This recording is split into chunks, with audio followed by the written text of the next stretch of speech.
Sunday, Bloody Sunday. Hello. I don't get it, but okay. You too? What about me? Bono, Edge are members of the band U2 that sing the song Sunday, Bloody Sunday. Oh, right, the iPod guy. I didn't feel like wasting time with you staring at me to get to the point. Okay. There you go. The iPod man. Yeah. He was on the iPod one time. Yeah, you had no choice. You had to listen to it.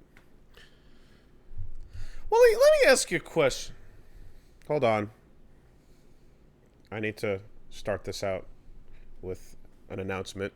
Okay. And that announcement is retreading old ground. But since I have to tweet it out a lot, I decided it would really help if it was in audio form as well. So, if you happen to be listening to this on any of Google's platforms, oh, yes, you need to understand that I have no control over Google, of its RSS updates, over Google Podcasts, Google Play, whatever it is you're listening to. They do their own thing. They do their own thing automatically. They just naturally, they go out and they update when they want, however they want. I can't make it update faster. What I can do is suggest you use something else to listen to this podcast on, because it sucks, because it's always behind, and it's a robot that's crawling for updates, but it doesn't do it frequently. If you want to listen to it on a regular basis, use one of the billion other sources we have. Don't use Wooly that has one. worked very hard to provide you with 1 billion other sources for this podcast. You can listen to it on SoundCloud, Libsyn, Spotify, Stitcher, iTunes. Straight up RSS feed as well. Straight up RSS feed. That's probably the easiest way by far. There's very, very convenient, easy ways that don't involve using a thing that doesn't update. Calling a friend of yours that knows about the podcast and having them hold their phone up to... Oh, no, they can't hold their phone up to the phone. Now, I know that there's like a ginormous amount of people that listen but don't check like our Twitters or anything, which makes sense. Well, that's crazy. So I you got to get in on the social brand. So there's always someone asking about Google, and this is your answer. If you don't see the update, it's because Google sucks as a podcast thing. Both Play and podcasts. So I have no control over it. I can't update it. All I can do is tell you to listen on something else. There we go. Now it's in the MP3. All right. You can't miss that. Yeah, you can. Well, I couldn't listen to this week's podcast because I always check late on the Google feed. But then this week it was early, so I missed it. Like, that doesn't make any sense. It would just appear in a list. Well, by next week they'll catch up. All right. So let me ask you a question. I was walking down the street earlier today.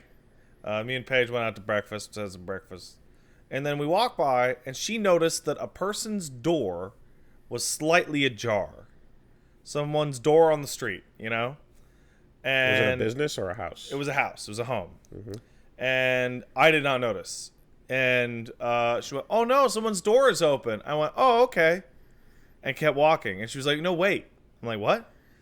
She's like, "Well, we should... Hello?" And like she does that thing where you stand kind of near the door and you go, hey, your door's open. And I'm like, "Paige, what are you doing?" It's like, somebody's door is open. And she went to go and close the door. I'm like, "Don't touch that door." And she's like, "What? Why? Why would you not touch the door?" I'm like, "You don't know why that door's open." Yeah. And then I was like, you leave people's houses alone. She's like, "Why? Why would you not help them?" I'm like, "Because you leave their house alone." And I feel like we are encountering a cultural divide. First of all, you're encountering October. Okay. So, big spoopies. No, I don't know, man. I think that's dumb. I don't think that you want to... Like, in that situation, like, I've left my front door ajar when I'm, like, working in the garage or something. Or when I've gone out to... coming around the backyard. Like, there's tons of instances where I'm still home just doing front yard stuff or whatever. And that's called for just leaving the door ajar. Or someone came to drop something off and they're running back out to the car. There's tons of normal reasons why that would be the case. We discussed it a little bit further, and it's like, if I came to the door and I didn't know that I had left the door open and somebody was at my door and the door was open, I'd be like, "What the fuck?" Yeah. Right? So But she was like, well, but you close the door and that's really helpful. What if they had a dog? I'm like, well, that's true too, I guess. okay, but here's what's insane there. So on the lowest level of the totem is the fact that they're probably just doing their errands and they're still around, right? Or they just like, oops, I Yeah. fucked up the door. If it's a second, if this is a cultural divide, then on the second rung of the totem is the part where you open up that door / close that door and are greeted with a bullet, because what are you doing on someone else's property, right? Whatever I want. Yeah, well, people have fucking caught fucking lead for wandering up to the wrong apartment in America. So I don't know why that would be an American thing for her to want to walk up and close someone else's door, considering I mean, I get that scary it's friendly, but I was overpowered with this desire to pretend that it didn't exist. Yeah, so I'm not looking to catch a fucking bullet anytime, so I'm not walking up to anyone else's door. And that's the second. Like, what if they just had like a big dog that was mean? That's the second rung of the totem, and then the top rung of the totem, The top. the highest level of this mystery, Yeah.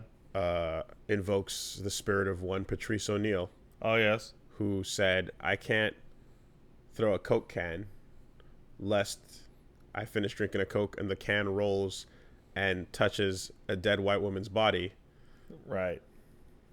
Right. Your fingerprints are on now on that doorknob, Willie. Yeah, and you become known as something bad. The Coke can killer. Yeah. Oh, crap. That's what he said.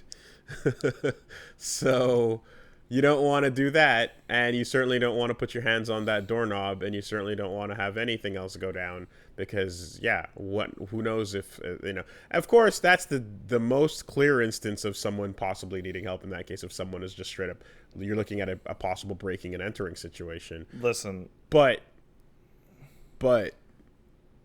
chances are, based on where we live, based on how things go down here, that a door ajar is probably just somebody at home doing some outside work, and they don't want to have to constantly, I mean, was it wide open or was it just slightly? It was slightly ajar. Yeah, but I'd say 6 inches. They're doing shit in their front yard.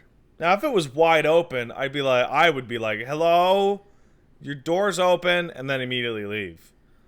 Also, no one who has a pet that they can worry about losing is gonna do that. Oh, hell no. If you have a pet, you're fucking always paranoid that your pet's gonna run away. So that shouldn't be a concern. Back when I lived with my folks, we had a big dumb dog named Percy, and he won't once. Every now and then you leave. You forgot to close the gate in the backyard. Yeah. And Percy was such a fucking big dumb idiot that he would run out, see the street, and then try and get in through the front door because he was scared of the street because he was a baby. Yeah. So that's all. Level 1, person's doing their housework. Level 2, get off my property, bang bang. Level 3, Pepsi Cola criminal. I see. All 3 reasons, no reason to go up there yourself. Huh. Okay. Well, I'm glad that you have now assuaged my fears that I am not a bad person for just wanting to ignore the problem. Well, the only caveat is that if there was blood leaking out of the door or a noise was heard, then you have a responsibility to do something.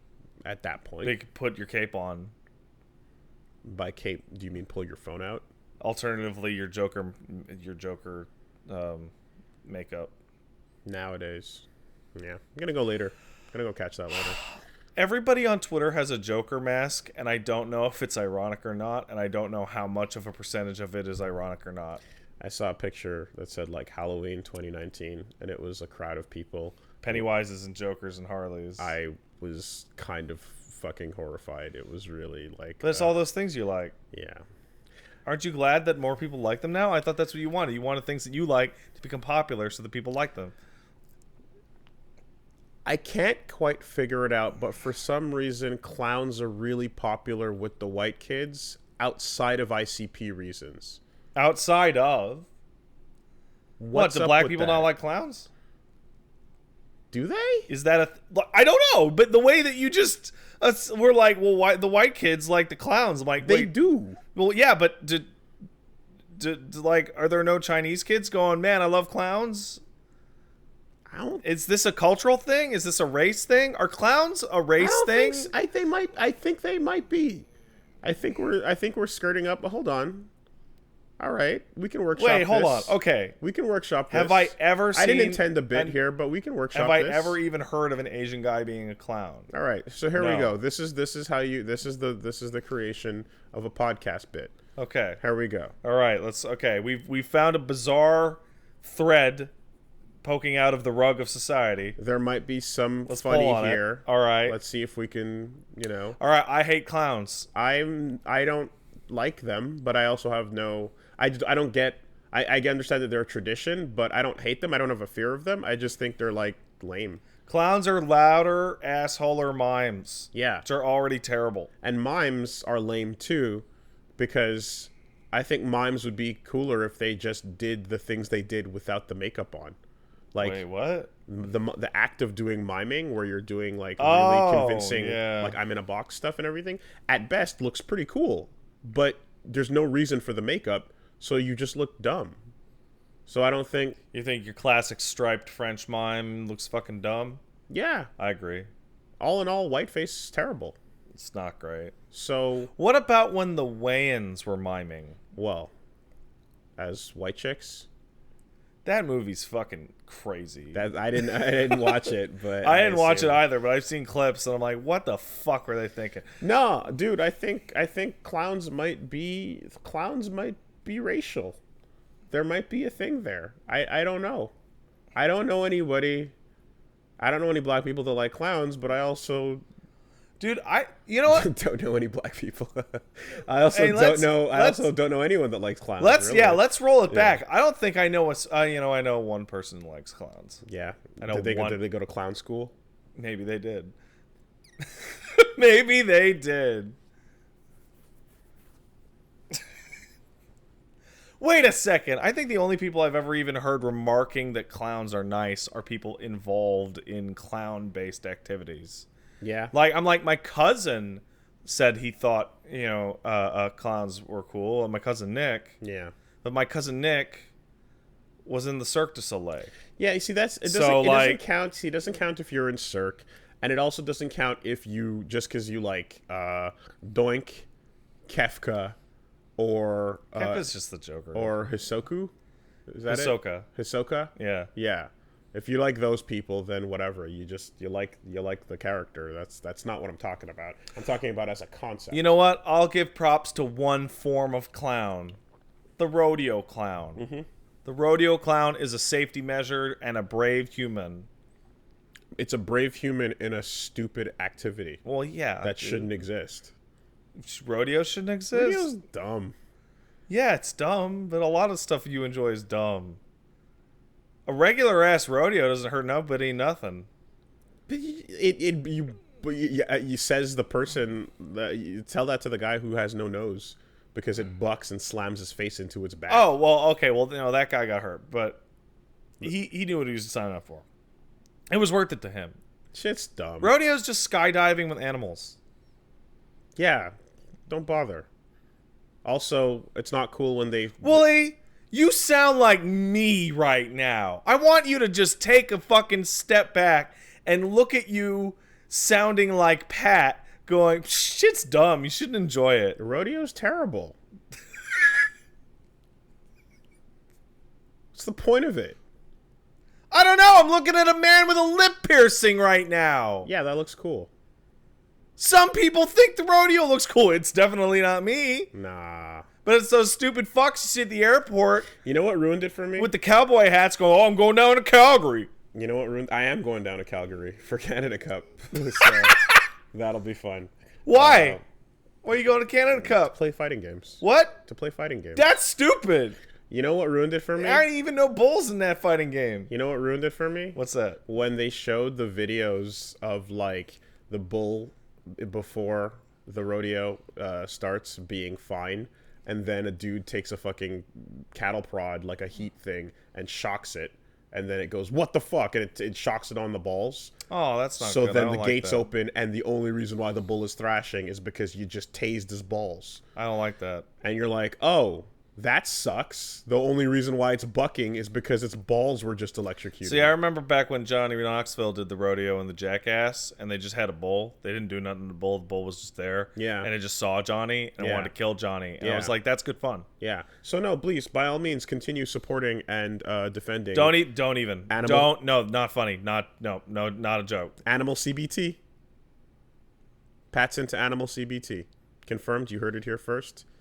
Defender. Fan. Well, I couldn't stop this one, huh? You fought for it. I fought for it? You died on that hill for the cock and ball torture of the animal kingdom. And here we are. Big fan. Big fan of Animal CBT. Are you sure you're not talking about bullfighting? Not bullfighting, not the running of the bulls. I'm talking about the rodeo, where you ride the thing. Yep. You're sure? Right in the balls. There will be no fact checking that will make this look silly later. Old guy with a cowboy hat was behind the wooden thing, pulled out a thing, went bzzzt, and the bull went fucking crazy, and then the dude was riding it. CBT. Well, another reason Cognitive why behavioral therapy. Yeah, every time I hear it, I'm like, well, prairies, get your shit together again. Everyone I've ever met from the prairies is fucking weird. They're fucking weird. Yeah, so that ruined it for me. That's the 180 there. All right. Anyway. I hope there's a CBT scandal at Canada Cup. There won't be any bulls at Canada Cup. You don't know that. You don't know that for sure. I don't know anything about Calgary. You don't know that there won't be a rodeo section at fucking Canada Cup. I do know that it's that out in them prairie areas, and that's where The prairie is, if you would. Yeah. It also actually sounds like prayer. Yeah. Yeah, get it? And you know, so that's where a lot of friends from that area talk about how there's just lots of distance with precious little to do. Oh, there's nothing to do out there. And you know, that's where the story came about the guy who his girlfriend dumped him, and the saddest part was that he had to watch her walk away for 2 days.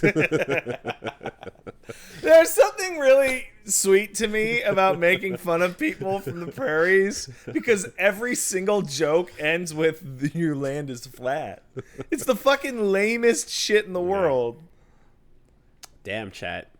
1,000% wrong about the rodeo? 10,000% wrong? Wooly, listen. It's not like we have experts coming out to tell people how right I am and how wrong you are on a daily basis. At no point did I claim that. What I can tell you is this: I saw video of it happen. End of story. I don't care what you say. Oh, I was talking about Rolfing, actually. Oh, okay. Yeah. At the end of the day, I literally saw it happen. So you can say what you want, but it happened, and it sucks. So, you know.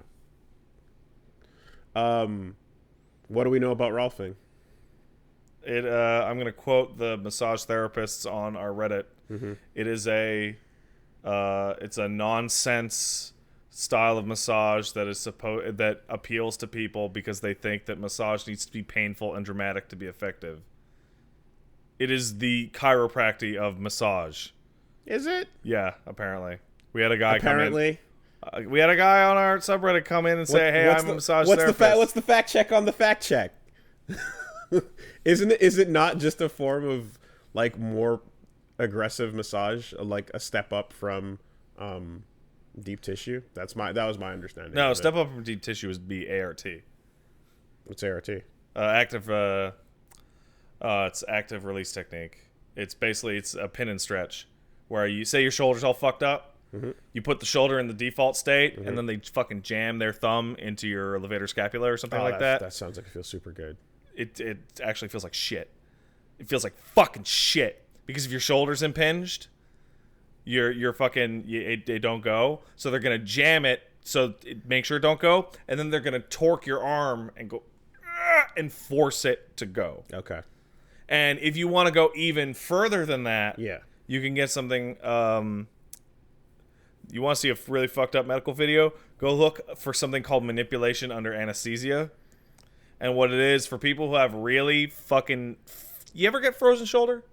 Yeah, like your shoulder just like it doesn't want to go? Not really. Because I got it when Assassin's Creed Black Flag came out. Because you have to hold the analogs, the trigger down all the time. Yeah. Gave me fucking frozen shoulder. And if it gets so bad that they can't move it at all, what they do is they put you under, like out, and they just go, we're going to move this fucking shoulder. And they crank it, and you can see the arm just go pop, pop, pop, pop, pop, as it snaps all the adhesions. Okay. Yeah, I'm not talking about to fix existing problems as much as I am just like for massage tension release purposes. I like it going pretty hard. Well, you're there. a big guy. Yeah, and it's often way too soft. So maybe I'll go get Rolfed and find out how. I would be careful. But if there's a step, Rolf responsibly. Yeah, if there's a step up. Well, usually the step up is just find a massage therapist that's also a big dude and is like, yeah, no, really give it to me, man. I can take it. Yeah, I need to get Neji to fucking do the pressure point shit on my back. Acupuncture. We talked about this, Wooly. No, not. I know your deep love of acupuncture with fingers and chakra points. Yes, clearly seal all of the energy and get me all stuffed up. Yeah. I would definitely want to go. I feel like I would want to go a step above deep tissue. Just for comfort purposes. You know what you need? Not to fix limbs. You know not what working. you fucking need? You need the fucking Moscow Sistema fucking Russian stick massage. Okay. You want fucking that shit looks like the actual most painful thing in the world. I want my massage therapist to say 8 trigram palms when I walk in the room, because it's I want him to declare that I am in the realm of his divinity. It's just a fucking it's just a Zangief with 2 sticks. Oh, yeah. Just jabbing it into your rectospinal muscles, just go like all the way down for like an hour. Okay, so Eagle and CVS 2. Yeah. And it's like, this doesn't seem I'll take that. good to have. I'll take that. This doesn't seem good. Oh, man. Probably feels really You bad. have no, it feels really bad. It feels really bad. Like, I watch this stupid crap all the time. This is like a side hobby for me. Okay, so like, do you ever, you ever get a massage where like the best part is like the fucking elbow drop almost? Oh, absolutely. Yeah. God, I feel like such an old man. I got out of my bed wrong a few weeks ago and pulled my fucking trapezius, like all the way down. So which trapezius is the top of your neck on the left side, and it was all the way to underneath my shoulder, and it was fucking pulled, and I couldn't fucking believe it because I just sat up wrong, and then went to my massage therapist, and he's like, "Okay, this is gonna suck ass." Well, he said it nicer than that, and then just the elbow, and then he just like, because he's above you on the table, and he just. You know what you should when somebody shifts their weight and they're just like it goes from a little touch to all the weight, and I'm like, this is very terrible. This is very horrible. Yeah, no. I want that. Bring me Andy Bogard doing his fucking across screen, right into the spot. See, you say you want that, but then when it happens, you will not want that anymore. Depends on how strong they are, I suppose. At the end of the day. But you can tell I've had weak people. Well, yeah. But I haven't. There's a significant problem. So this is going to be an odd one, but did you have a traditionally male or female massage therapist? I've done both. Because usually the thing that happens is that men tend to go a little too strongly for women, and women tend to go a little too softly for men because their skins are different thickness. Interesting. But you might have like actually unironic thick skin. Like but yeah. like no, I've done both. So, yeah. That being said, like a little, like even a tiny lady who's like 80 pounds, if they put the fucking table low, they can fucking just stomp on you. In fact, I think that's where most shiatsu. I think that's a different kind of club. Well, no. But shiatsu, one of the big proponents of it is it's a Japanese massage technique because like Japanese women tend to weigh like 90 pounds, but it's no problem because they're just standing on you. And no, not like that, Wooly. Not like that. It's therapeutic. Uh-huh. For real though, I've told this story before. Finding a actual massage therapist in this city took like a year. And you're specifically looking for A real professional massage therapist, not a masseuse, possibly a tiny Asian lady. Not a good time. Who can walk all over you. Gotcha. Loud and clear. Oh, you're doing this. That's the second one you've done this today. I'll get you. No, you won't. It's Sunday morning. You're not awake. I'm actually pretty awake. I had a nice breakfast. Good. I'm still For the Lord. I'm still pretty sleepy. I know, because when I went to go buzz in, I heard the telltale noise of somebody dropping their phone as they go to buzz somebody in. So yeah, there was a tournament yesterday. Was there? Yeah, it was a monthly. Was it the CBT tournament that you run? Well, nice try. It was a monthly for. How do you win that games. Anyway? It's an anime games monthly, and okay. So So it was the CBT tournament. And shout outs to our friends Red Bull with the hot drop. Yeah, there was some fighting games, and there was some people that like 4 cars are so deep of people from Ottawa came out to play. Ew. So that was pretty cool. I drive all the way out of Ottawa to here to play a fighting game. And Suck it, Ottawa. Yeah, it was over at the East Sports Center. That's the new... I walked by that 2 days ago. Yep. Only to go look at it and just go, what the fuck is that? Walk inside. Nah. Okay, well, the answer to your question lies with an opening of a door. Yeah. Much like the beginning of this podcast, this time you should have opened the door. Oh, you're right. It is. It's a bar / esports lounge / like net cafe type place. Okay. So they've got computers, they've got couches, chairs. Made me feel really old seeing a sign on a street that said esports. Yeah. They have racing cabinets, and they have VR machines. Yeah. And it's a good place to run fighting game stuff. Mm-hmm. Well, I mean, that makes sense if it's esports. And yeah, so we did that, and of course Sam Show and all the other stuff was there. So went out, had a good time. You still sticking to Darley? Yeah, till the death of me, apparently, which seems like it's gonna be.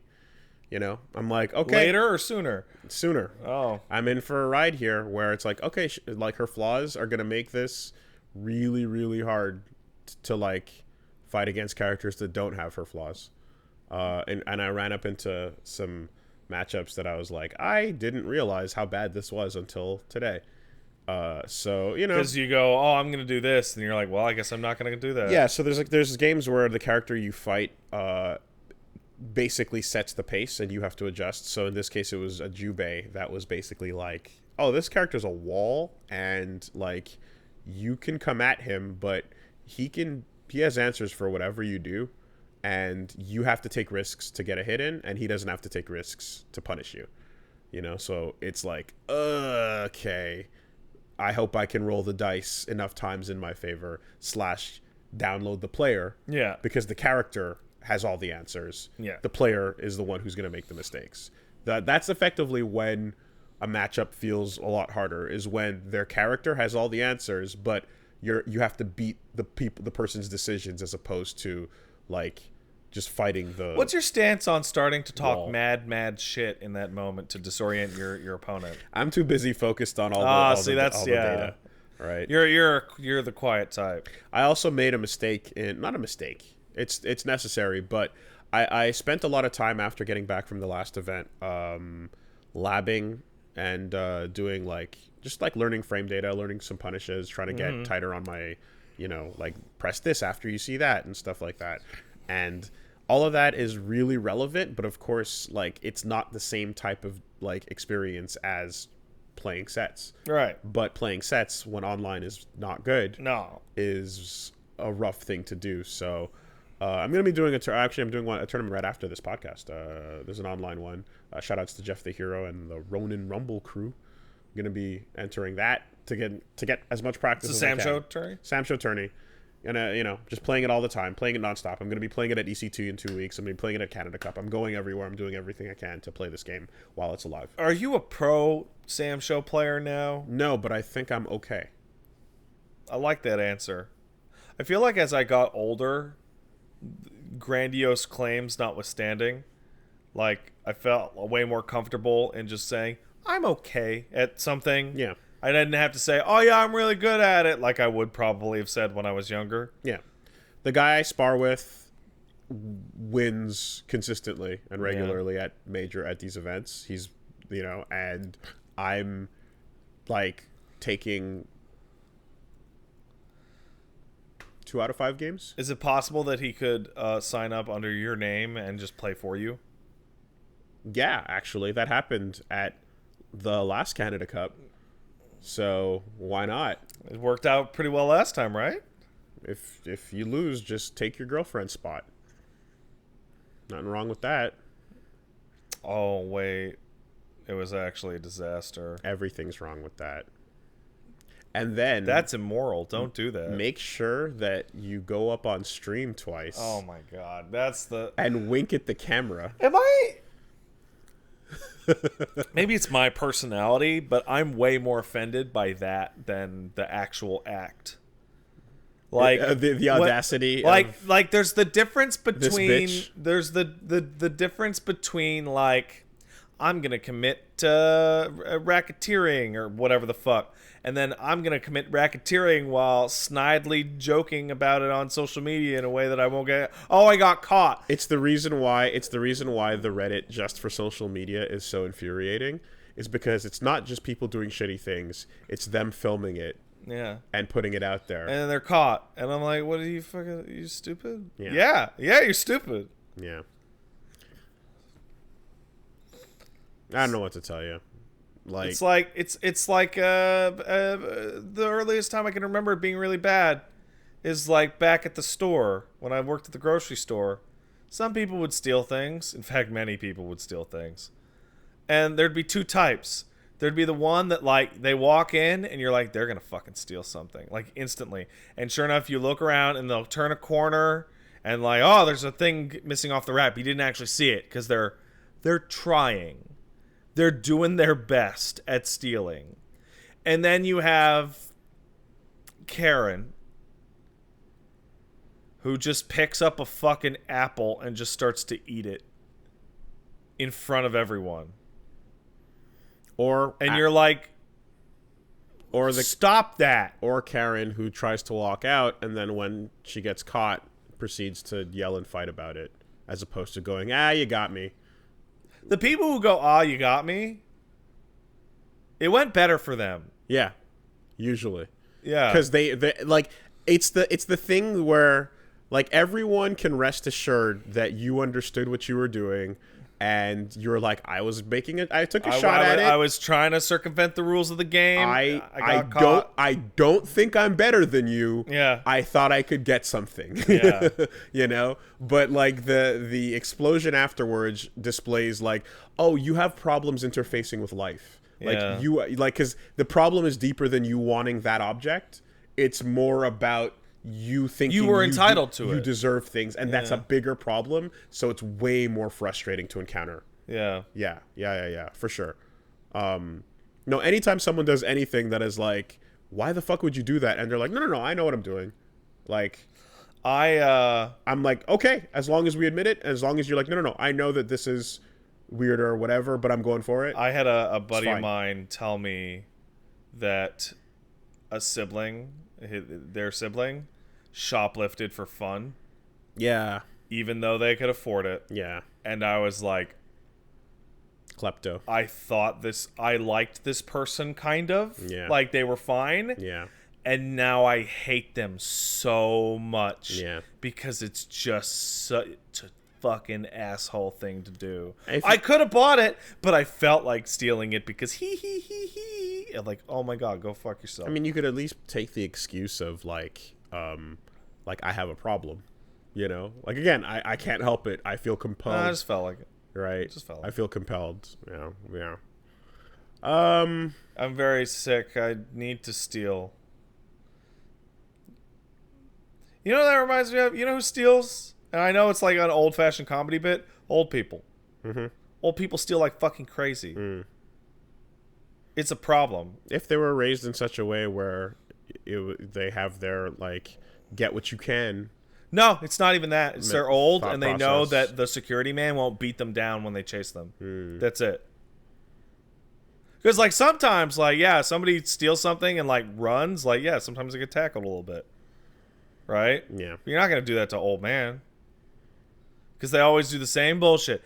Oh, I'm sorry. I thought I paid for... Oh, no. It's like... You don't act like this when you're in the store, you old bastard. Yeah, whatever, man. Like, you can't... Old people. Yes, they're terrible. But also just like that. There's I don't know what percentage of the population is just like down to just do shitty things to other people and not give a fuck about. Like, you know what I mean? It's just your primal, probably your caveman brain just kicks in. I like to think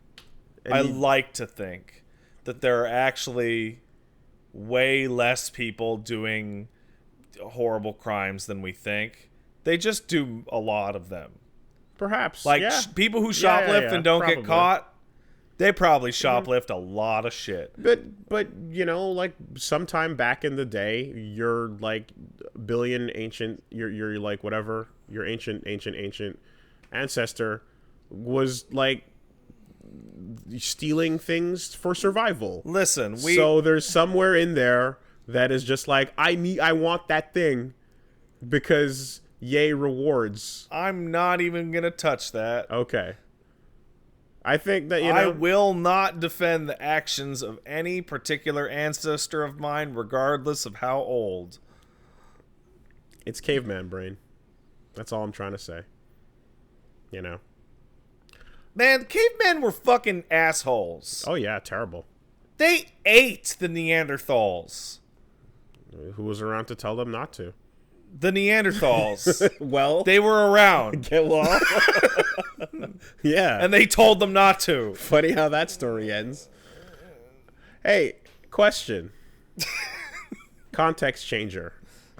You see that recent shit that's been coming out where, like, the Pentagon is like, yeah, that's a UFO. Yeah, it's very different from when I grew up. Kids listening to this. Right? You weren't supposed to see that, but that is, in fact, a real thing. I remember when it blew fucking people's minds that I got the fucking published copy of, like, Project Blue Book, and I was reading it, and people were like, oh my god, is that, like, a secret? I'm like, no, it's a book. They declassified it. It's just a fucking bunch of weather balloons. Is there aliens? I'm like, no, I thought there was gonna be when I started to read it, and then it was boring as shit.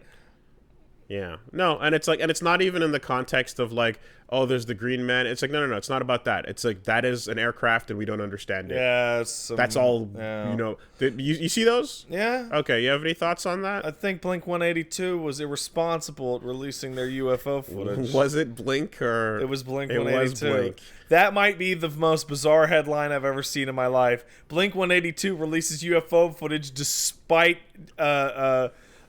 requests by the United States government to not. God, it would have been so cool if they dropped an album on the same day. Oh, yeah. How fucking hot would that have been? That would have been amazing. Man, I wanted UFO shit to be so real, so bad. I remember marking the fuck out over Independence Day, which is a stupid thing to mark out over. Yeah, you want hostile alien life?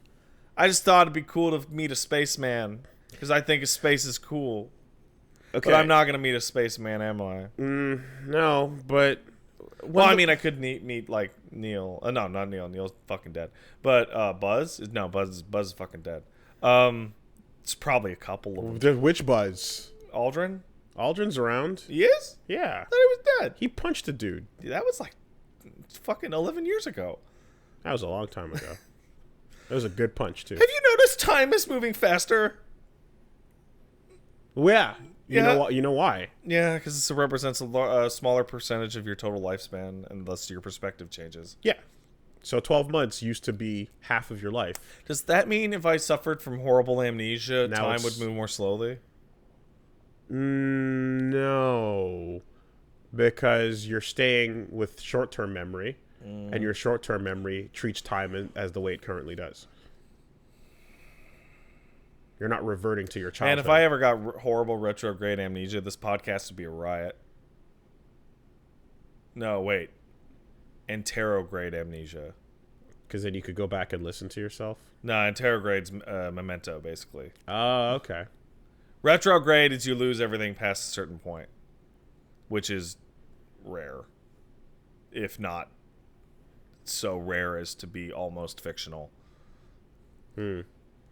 Yeah. You notice that I just took a guess, guys. I don't know if that's true or not. You notice whenever people lose their memories and stuff, they don't forget how to not shit themselves. Yeah, That would be awkward for your story. that's important. You also want to walk around with that Polaroid to take those photos and write, don't believe his lies. Don't believe his lies. It's really, Man, and tattoo yourself. Memento's greatest contribution to society was the don't believe his lies image macro. Yeah. Yeah, I'd say not shitting yourself is instincts. That's true. I'd say. I don't think so. I mean, wizards used to do it all the time. Thanks, JK. Just thinking back about that tweet. Hey guys, what's up? Did you know that Harry's dad blew 5 guys at once? Not now, JK. just. I was. Well, anyway, I guess I realized something about myself. It is super easy for me to just completely ignore and shut down like something that is just a complete nonsense part of culture. Yeah. Which like someone like Neil deGrasse Tyson would say, like, yeah, bring the alien to the middle of the town square and let's see its body. Yeah. Right? Or let's whatever. look at it. Let's poke it. Drag, just see what's going on. I'll poke it with a stick. But at the same time, like when the Pentagon goes, yeah, that was Yeah, but real. UFO just means I don't know what that is. I know. But like, it's just when the Pentagon goes, yeah, we don't know either. It's like, Shouldn't you? Isn't that your job? then we'll. Isn't that your one job? It just that's what it takes for me to go. Wait, what is? No, wait, what You know is what? that? That's what made me go, what the fuck is the official acknowledgement there? I think what that is that over the past decades in the film and media of our youth, we have romanticized what are essentially a bunch of nerds sitting at their desks looking at grainy cell phone videos. Yeah. Going, I don't know what the fuck that is. That's why Bob Lazar is a thing. I don't know. That's the guy that came out recently and was like, I worked at the not Area 51, but the real name for it, and I was involved in like doing tests on a ship or whatever. Like, and then it's like, yeah, people are romanticizing the idea of the nerd that was gonna crack. Everybody the code. thinks Jeff Goldblum's back there with the fly and the alien or whatever. Hey, did you nerds at the 51 get your anime? Yeah. Did you get your anime shit? Yeah. Who fucking? They had a big fest. They had a big old fest, I can't believe it actually happened. and no one got shot. No one got shot. That's the important thing. Well, because they were like, we will shoot you, kids. Just so you know, these guns are loaded. You stay behind this imaginary line. But you know what was worth it? The whole thing was worth it for one thing. The news report with the No. dumbass in the background. No. Oh, what's that? No, that the fucking the good boy that came up to the gate when the guards came up, and one of them got a fucking Area 51 dog. Oh, that's nice. Little Area 51 dogger protecting us from the aliens, or protecting the aliens from us. But doggo on duty in the desert. It was like, there he is. I didn't know that. Yeah. What has that dog seen? Honestly, Probably a bunch of disassembled airplanes. Which I don't think would be very interesting to a dog. Think he ever fetched a, like, No. fucking You are talking to somebody who... space femur? You are talking to somebody who, for a period of his life, was all in on this. Oh, wow, really? Oh yeah. Was right before you met I was me. about to say, was this before? Right before. Because this was not at all in. This never came up. This was not on your resume. No, it was not. And then right before... Right before I met you guys, I was talking about this stuff, and my dad, who would usually be patient and listen to me, went, Pat, this is fucking stupid. Your dad was This right. is dumb. This is some dumb shit. And I went, it is dumb shit, isn't it? Was that all it took? That's all it took. Just one moment Just of one moment clarity. of perfect clarity of just the most blunt put down by my dad. Just like, Patrick, this is some dumb shit. I was like, fuck. It totally is. And it cured me instantly. Wow. Yo, the power of a fucking just a real call out with no complexity to it. Absolutely no Just depth. targeted to the core. Just, hey man, what the fuck are you doing? I don't know. That's all it takes. It seemed like a good idea at the time. Yeah, that's all it takes. Good. That's good. That's a fucking, yeah. That's a dad doing work. There's also like the equivalent that doesn't need to come from an authority figure, right? And it's just somebody that you trust and has decent judgment who just out of nowhere and out of context goes, "What are you, fucking stupid?" Yeah. And you're just like, and you always, when somebody hits you with that, you always go, no matter who it is, you go, no. And then you go like, that seemed really sure. Am I fucking stupid? Yeah. And it's like always a 50-50. Well, questioning based on someone else's certainty is a sign that you're a reasoning being. Like that's good. If someone's absolute certainty that you're a dumbass gets to you and makes you sort of think a little bit more about what you're trying to say, then that's good. That's good. You become better for it. But it feels bad. Yeah. I don't like it. Because your only choice is to be more certain than that person's And if certainty. you're much less certain, it makes you more even uncertain. That you're a goddamn dumbass. Yeah. You know? I'm thinking, now I'm just hearing Red Foreman. Yeah, absolutely. You know, yeah. It really is straight to the point. But anyway, so are you back in then? No, I'm not back in. Okay, but are you tingling? No. You getting the... No, so where I was actually going with that is like, once you go all in and you see it all and you just scrape it for information and then you become sad and disillusioned, you're like, oh man, there is like nothing there. There is like no depth to this shit at ever. Like the number one thing behind all the UFO shit, the absolute number one claim and the proof is lost time. Are you familiar with the concept of lost time? I might be, but I don't know the name. So the absolute top two places to get abducted by aliens. Yeah. When people don't remember, and then the amount of time is gone. Is at home. Yeah. In bed. Okay. Or driving home. Can I just say, for the record, that you jumped to the stupidest version of all of this, which is the abductions? Yeah, Wooly. All in. Oh my god! Oh my god! Really? All in. So, They're hiding it from us. abductions? Yeah. Probes? Dude, the whole all in. Oh, you're not. So you the like Mayans and shit. You like the X-Files for the wrong reasons. You are not a fan of the show as a show. I actually have never seen the X-Files because at the time of its airing, I thought it was stupid that they would make a TV show about something so serious. Oh no. So, Oh no. So- no. Not like this. Wooly, I was done with this by the time I was 16 and a half. Give me a break. Like you never believed any stupid shit in your youth.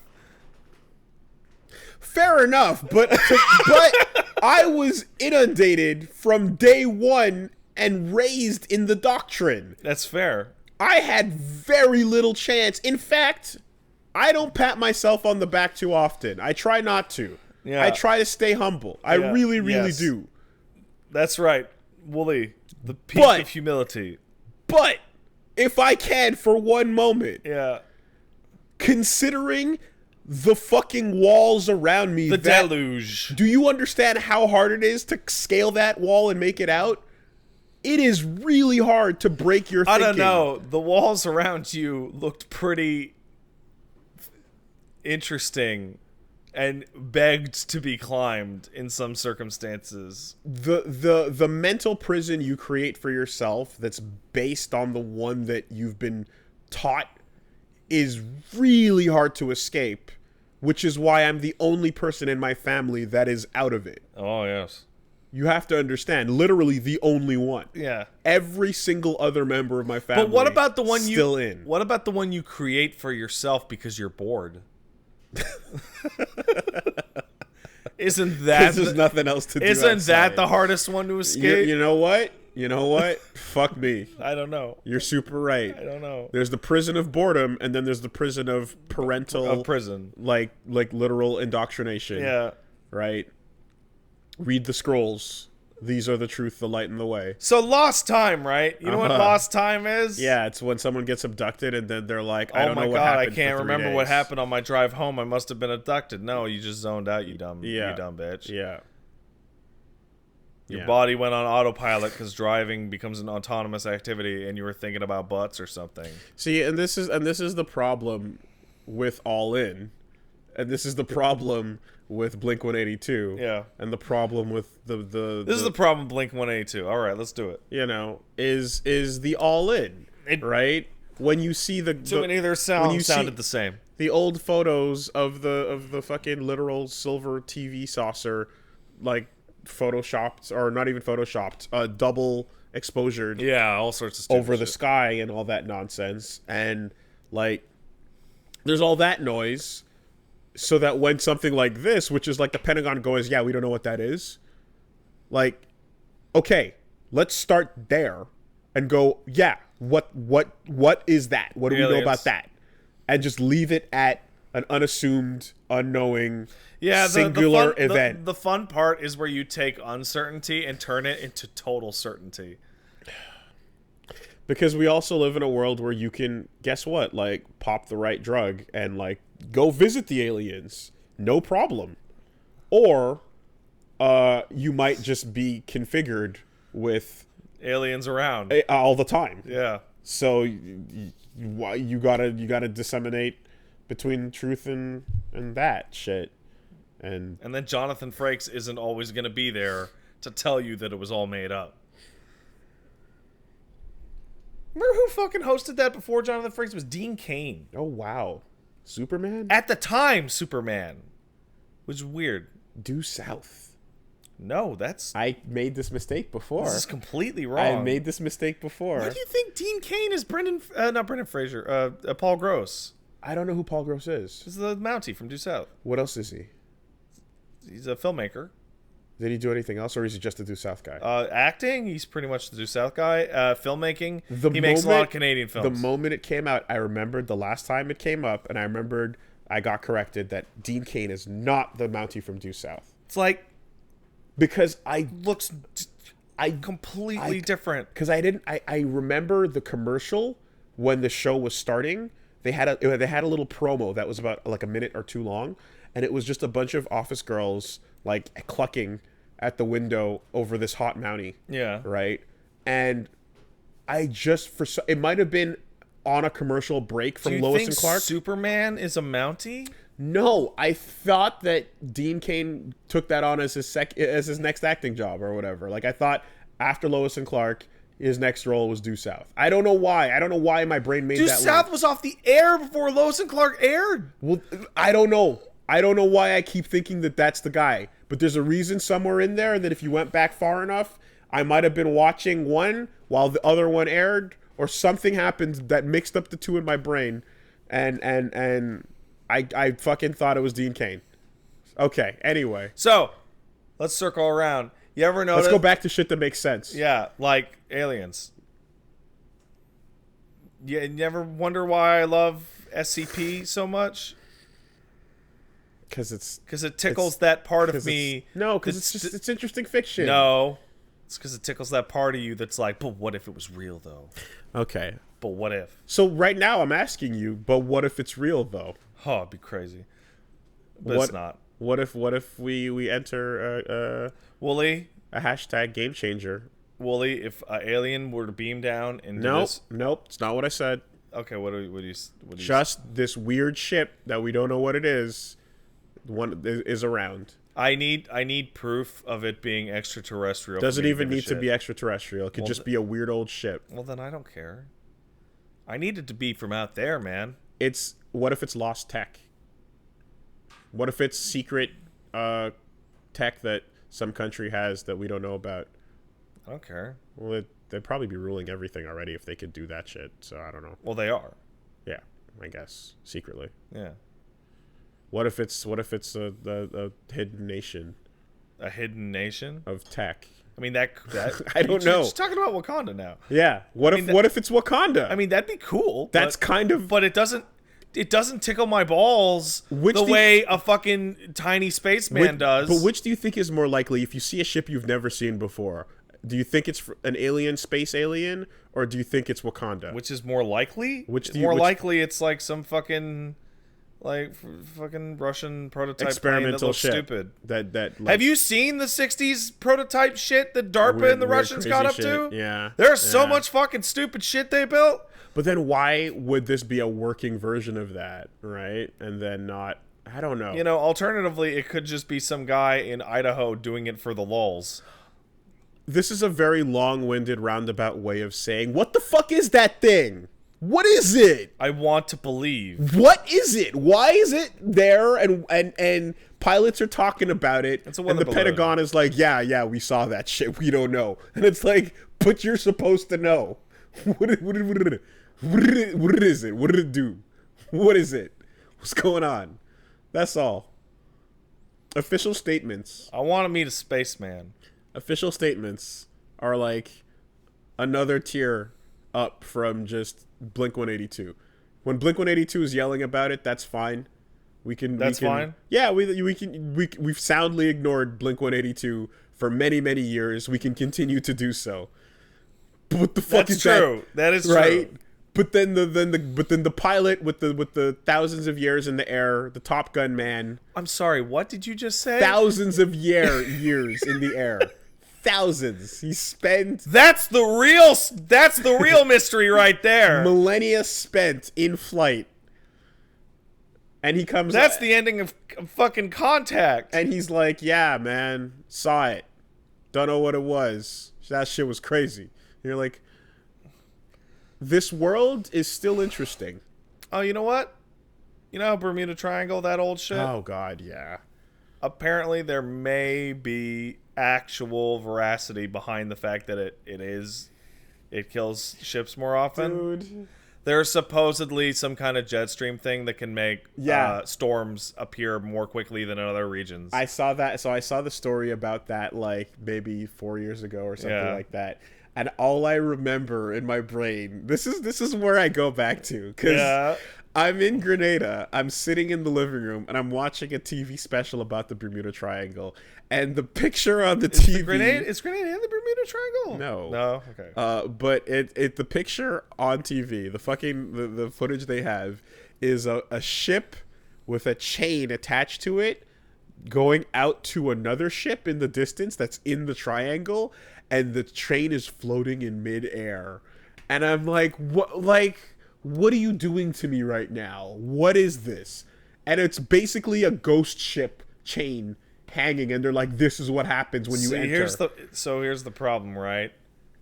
Oh, it's actually a weird stormy area. That's boring. You know what I want it to be? Sea monster. And most importantly is when you talk about it on any of your news reports, you have to edit it in such a way. The scariest way possible. Oh, you have to edit it so that it makes people that are already in double down. Yeah. You have to have lots of like static noises. You have to have lots of like unclear transcript voices, blurry footage, and you got to use that. You know that like radio turning on, turning off, like white noise. Yeah. You got to throw lots of that in the background. Spooky music. The editing is everything. The editing is everything. God forbid you just like play the facts. You know, you gotta present it in such a way that people are fucking terrified to go to sleep. Happy October. I want to be a fucking sea monster. Loch Ness. You know they think they solved that too. Yeah. Yeah. What do they think it is? Bunch of tires. No, I think they just said it was like. What did they say it was? Because I was in on it for a while, being a plesiosaur. That was my theory. No, there was like a talk about it being an eel, right? Yeah, just a weird eel. And then the story just got out of hand. Like there was just a big eel, and then afterwards they're just okay. like, Nessie's bullshit, but Champy's for real. The Hylian Loach is real. We're gonna find it. I wish more stuff was magic.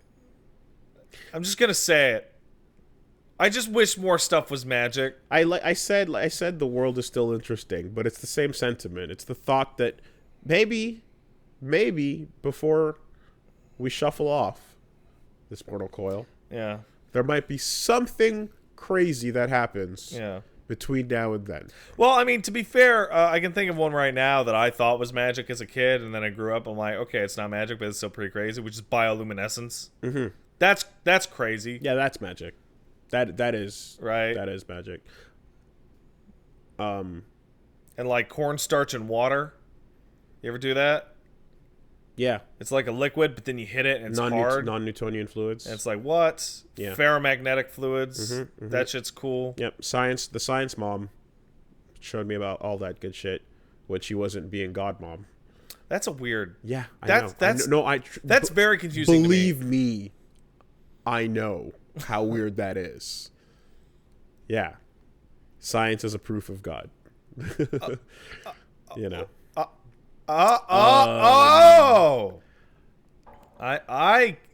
don't get it. Yeah. No, you know what else is magic? What's that? Life. So bioluminescence, as you mentioned, that's one thing. What would you call it? Like coordinated drone shows. It's nuts. There's footage of. They're piloted by people. No. I know, but the tech. Here's where it's at, though. There's footage. Well, follow me here. Come along. Hold on. I'll wait. Okay. All right. There's footage of a bunch of drones with like colors that are like synced up, right? And they do insane patterns in the sky of like 3D shapes and shit, and it's basically fireworks level 2. And it looks like fucking magic in the sky. It's amazing. It's super cool. I'm telling you. I saw like that one clip. It's on Reddit. I believe it was on Next Fucking Level. And it was like, just, I saw it and I'm like, oh, this is the new fireworks. This is fireworks too. Right? Imagine fireworks that explodes. Yeah. And then the colors stay where they are. And then rearrange themselves into like a spiral, and then they become like a cube, and then the cube starts rotating, and then the cube breaks off and becomes a flower that becomes a mandala, and then it changes colors, and then it becomes a flag, and then it goes back to being like almost like a fucking what is it called on Super Nintendo? Star Fox. What's the engine? What's it called? Polygon. But it looks specifically like.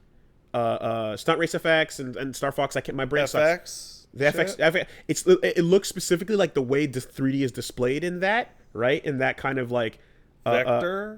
FX chip kind of way. Not Mode 7, right? No, And you see the plane shifting around, and then they rearrange themselves, and then they all drop back down, and you're just like we've fireworks too is here. Like, it's fucking crazy.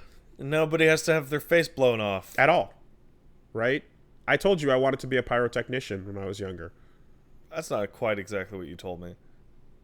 Well, I wanted to do that. I wanted to do the blow your face off school. Yeah, no, if I remember correctly, it was you playing with that lighter that you always carried. Oh my god. And you were like, I just love fire. Okay, well, fire is cool. Yes, I did have a Zippo because the Zippo was cool. Yeah. And you like to watch things burn. okay, that's an exaggeration. They gave you sexual power. No. Sort of. Yes. Wait, what? Why would you accept that claim? Because if someone needs a light, you've got one on you. And then there's that. So sometimes that's a thing. But because if you're like, hey, someone's like, hey, you got a light? No, I mean watching the orphanage burn down gives you an erection. No, not that. I mean indirect. Oh, indirect. That's too close to the people. You need only the building. Point of conversation. All right. You know. But yeah, I love flame. And I wanted to go to school to do like fireworks stuff, and it turns out that if you're doing that in Montreal, particularly in the province of Quebec, you're super fucked because like not only is it insanely hyper French to a degree that I'm not that French, I can't, but it's also like you have to move out to like the French countryside and then work there as like an intern for a while and like then get chosen by these like schools of like it's basically families. Yeah. And the families have to pick you. And if you don't get picked, you're just not gonna do Yeah. it. So all that cool fireworks stuff that happens at La Ronde and stuff is like you can't get in, you know? But one of my dreams was to do that, you know? So I'm super fascinated by like, a lot what of if I that could stuff. light the whole world on fire, he said. Because like really rad fireworks is like fucking magic. It's super it's cool. You know? So to bring it all back around, drone shows are really impressive. I love how we go like I was really impressed. You know what's magic? Sea monsters, UFOs, animals that create light with their own bodies, robots flying in the sky. I mean, until you see it's not exactly magical, Wooly. No, but it's really cool. You just agreed that fireworks is almost like magic. You just agreed. It's pretty. You understand the sentiment. This is pretty, but the pretty stays in the sky longer, and you can do more with it. You can program the pretty to look like whatever you want. So fireworks can either be a circle or like a line. Now you can do more than a circle and a line. You can do any shape, and it can stay longer, and it can become anything. That's crazy. It's proof of God's love right there at the drone show. Tell you what. Down on Calvary. If Jesus didn't raise after 3 days. Wait, did you say Calvary? Calvary. What is Calvary? The cross on Calvary. Oh, because that's a thing that I saw in Blasphemous and thought it was a typo. No. You thought it was supposed to be cavalry? Yeah, I've never heard of the phrase Calvary. Yeah, the cross on it's just a religious term. It's in reference to like Jesus getting crucified and always with the crucifixion. Yeah, always with that shit. Big obsessed with it. The hill. Yeah. Oh my God, is that the hill you want to die on? Is that what that is? I never pictured it that way, but it might is that actually totally be what that is? I always thought of it as like a military hill. battlefield. Is this the battlefield you want to die on? Is this the fight you want to take right now? If it's a conviction and it's like, but it might actually be the do you want to be crucified like Jesus on this hill? Yes, I do, said Wooly while burning the orphans. Said Pat while enjoying Animal CBT and doubling down on his alien fetish. Alien fetish? What are you talking about? I'm just leveling it up. I mean, but that didn't have any basis at all. I mean, you just made that one up. All in. All in. What does all in mean? All in means all in. No, this is the thing. There's no limits to all in. This is the thing. All in means everything. This is the thing to point at Eli. He can draw it if he wants. He does. He does once. I don't get Eli, man. You know, have you noticed he's been streaming Final Fantasy 14 like almost every single day for like 2 months? I haven't. He hates it. He plays it every day. Every single day. And he hates it. Yeah. And that process makes me feel insane. I now have one friend in all social groups that's playing that game. Cool. It's a good game. It's everywhere. It's number 2 behind WoW. But it's insane to think that someone would get in this late in the game. MMOs are forever now. Yeah. They don't die. WoW made it so that they don't die. They either die right away or they kind of last on forever. Self-sustaining. Christ, there's 2 WoWs now. Yeah. I've been trying to ask you if you've had a week. I mean, it's only been 4 days since the last podcast, right? Hold on, shut up. We got sponsors. Okay. I'll be quiet. I thought you cared about my week. I care about DoorDash. Yeah, you're right. You do care about DoorDash. And so do I. If you are hungry. I am hungry. And if you've had a long day. I've had a really long day. It's like 1 o'clock. Ugh. And if the last thing you want to do is go get food. I don't want to go get food. The best thing you can do is get you some DoorDash. I want food to come get me. The restaurant quality food. Straight to your living room. It's restaurant food.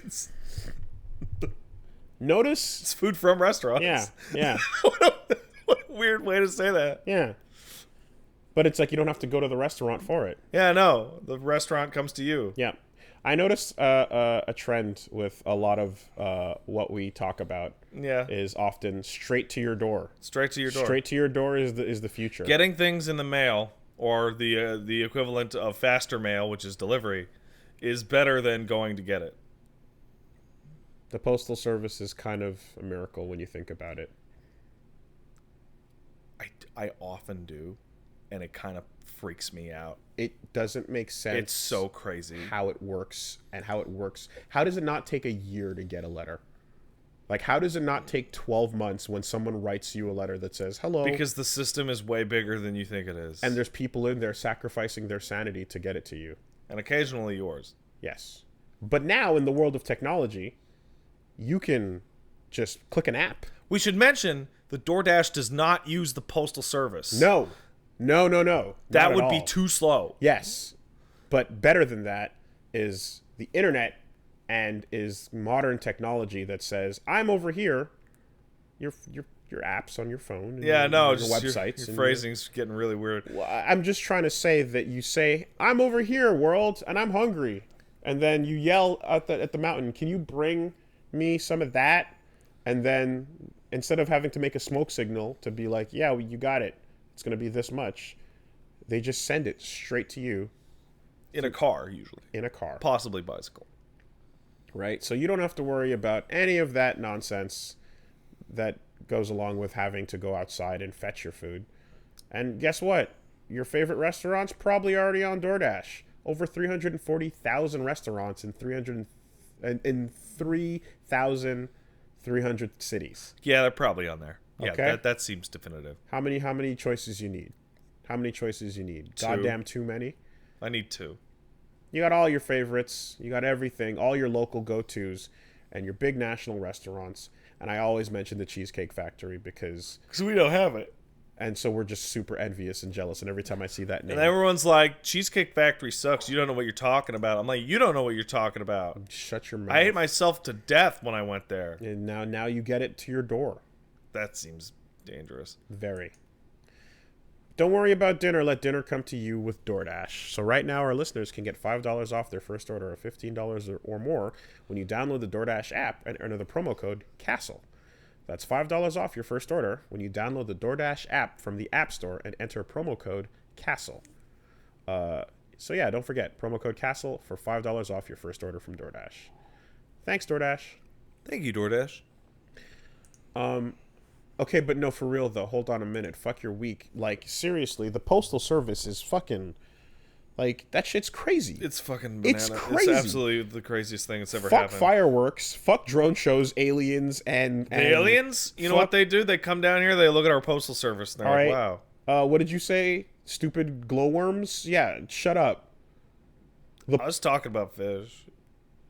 Fish glow. I mean, the ones in the water when it like makes the waves look all glowy. Yeah, it's cool, man. Yeah, it is. But shut up. That shit's stupid compared to the Postal Service. So as somebody who's like somewhat paranoid about people touching my things, the idea that I can send a letter and that it would arrive at its location without somebody just taking it is probably the craziest thing. Someone in the chat just wrote Malians. There it is, right there. The Postal Service mail is run by the aliens. Listen, Daled it. like, I really... And daled it? Really? Really? Sunday. Oh! Listen, I honestly, like... I really do think that, like, the moment we found out about, like, you know, postal being a term... Yeah. Right? It kind of clicks in your brain. You go, yeah, that's a really fucking stressful job. And the robots do as much as they can. Right? I mean, they didn't used to exist. They sort a little bit here and there, a little bit. but someone's sanity is being sacrificed in a Minority Report like way. Yeah. In order to get you your letter, right? In order to get you your bullshit. You know, if you wanna harken back to, God, what was the short story about the ones who walk away from Omelas, right? Not familiar. The story of the utopian city where everything is perfect and all life is great. But there is knowledge that in a basement in a building somewhere in the city, there's a child who never knew sunlight that is beaten every single day, and the happiness of this entire city and this entire paradise is based around the abuse of this one kid that's never known a single moment of happiness. It's one kid? This one kid. And essentially, people who discover this sometimes just decide to leave the city. How happy is it? Utopia. Nah, it's still bad to do. But you thought about it. Yeah. Well, if you describe it as actual utopia, that's tough. So yeah. Can't they just eat the kid or something? No, the kid has to suffer. Ugh. The kid has to suffer. So you'd walk away from MLS? Oh, hell no. No, I wouldn't. But you double your mortgage. No, I'd feel kind of bad a couple days a week maybe while enjoying your utopian life. Well, I mean, let's face facts. In our current first world status and the current third world status on which it is based, we are currently living in that exact existence. Check your chat on your phone again. Take a look at my techno device. Yeah. The magic techno device that can bring me everything that I want. Yeah. So anyway, that kid being beaten in the... Oh, you mean this thing that was built by slaves? That's the thing you're describing. Yeah, okay. Yeah. So that kid being beaten in the basement. Yeah. Yeah, that's every time you get a letter in the mail. That's happening to someone's sanity. Totally worth it. How else was I supposed to know that my UPS bill for $15 has not been paid yet? You know, the Postal Service is so incredible. So what the fuck is all the delivery companies' excuse? Private. That should be their excuse to provide better service. Private enterprise. not worse service. You would think.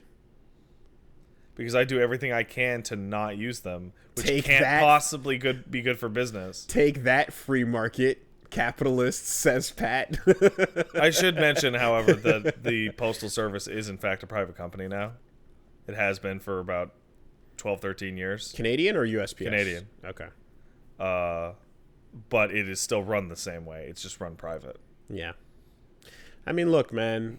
Purelator is the actual worst. Purelator has fucked me over. UPS has fucked me over. FedEx has fucked me over. DHL has fucked me over. What about Intelcom Courier Services? Ooh, I've never done that. Intelcom Courier Services is really frustrating to me because it has been the widest gulf in quality. So Intelcom is the company that Amazon hires to do day one shipping in Montreal. Oh my god, I hate them so much because I paid extra. You paid extra.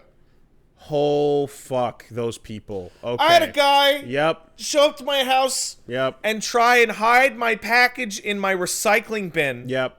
instead of ringing my doorbell. Uh-huh. Oh, yeah. And I went, what the fuck? And he Oh, went, yeah. oh, I was going to take a picture and send it to you. Send it to me how? And he was like, sign here. Yeah. At bare minimum, they'll just walk up to your door and throw it down and walk away. I wish. I wish. Right? Like, to me, at the minimum, that's what's been happening.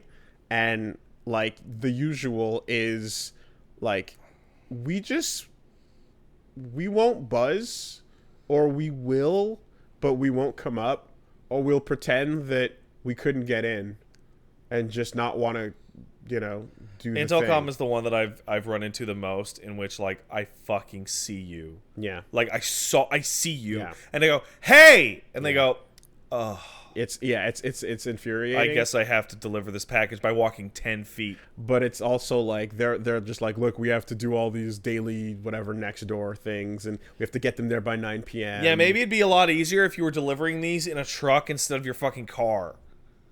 I think they can't have a truck every day though, which is why they kind of like Uber it out in a way. I've been to their warehouse Huh. once. It's in Griffintown, in one of the older factories. Yeah. It is astonishing that anything gets anywhere from that place. So my understanding is that the Amazon next day shit is all based on like local Yep, that's how it works. companies taking It is. Yeah, It is a completely empty concrete rectangle of a room with a loading dock on one end and a conveyor belt that you would see in like in a grocery store. You know, the rollers, the Benno rollers, and a bunch of guys moving around with pallets, and that's it. And there's just shit falling off the pallets at every instant. And then when I was there, because they told me to go there to pick up my package, the guy was like, "What are you doing here?" Like, I have a fucking note to come here. What? Why? Because you didn't deliver my shit. Where's my stuff? It took like 45 minutes for them to find my fucking thing, which they had tossed in some corner. Shouldn't have drawn aggro. Should have found the front desk. But on the other hand, I've had drivers from that same company call my phone number, which I'm like, I don't know if I like that, but regardless, and be like, hey, I'm going to be in your neighborhood in about 10 minutes. Are you home? Oh, that's good. If you're not home, I'll drop it off at your post office. But are you at your house? Because I'll totally... I've never had that. Yeah. That's nice. I wish that would happen. And I look back and I'm like, oh, no, wait, that was that one guy. That was that one guy in my area that would do that. And then he died or some shit. And that reminds me. I had my first meal stolen from me. Isn't it awesome? It was wild. Isn't it? I couldn't believe it was happening. Isn't it I most couldn't believe it was happening. outrageous feeling in the world? It was like the way it went down was basically I saw the car not moving for... Where was the car? Was it at the restaurant or was it near your home? Went to the restaurant, went like a few blocks towards me, and then just kind of stopped somewhere. It just stopped. And then sent a message saying, hi. and I said, "Hello."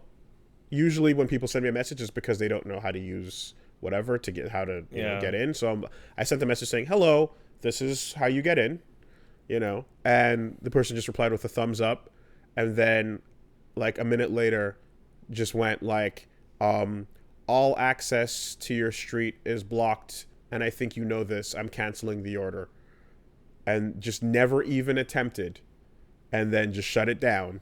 And like then the GPS shows, there were miles and miles there away. were like little, and you're just looking at it like, is this motherfucker? And it's like, yeah, and it's like, you get your money back, right? And then so you get your money back, and then I put in the order again, and then the next person just brings it. Yeah. And you're like, someone just stole my dinner. Yeah. The one that I had this guy, and he goes and picks it up, and then he gets 5 minutes away from the house, and he does me one worse, which is why I was so like, when you're so angry but you're so incredulous that you don't actually show any anger and you don't express any anger because it's just like, what the really? Delivered. He's like 14 kilometers away from my house. Yeah. Delivered. Did you enjoy your order? Yeah. Which is why. And if you're fast enough, you get to text them and be like, what the fuck? He's like, couldn't deliver it. I'm like, and then I called him.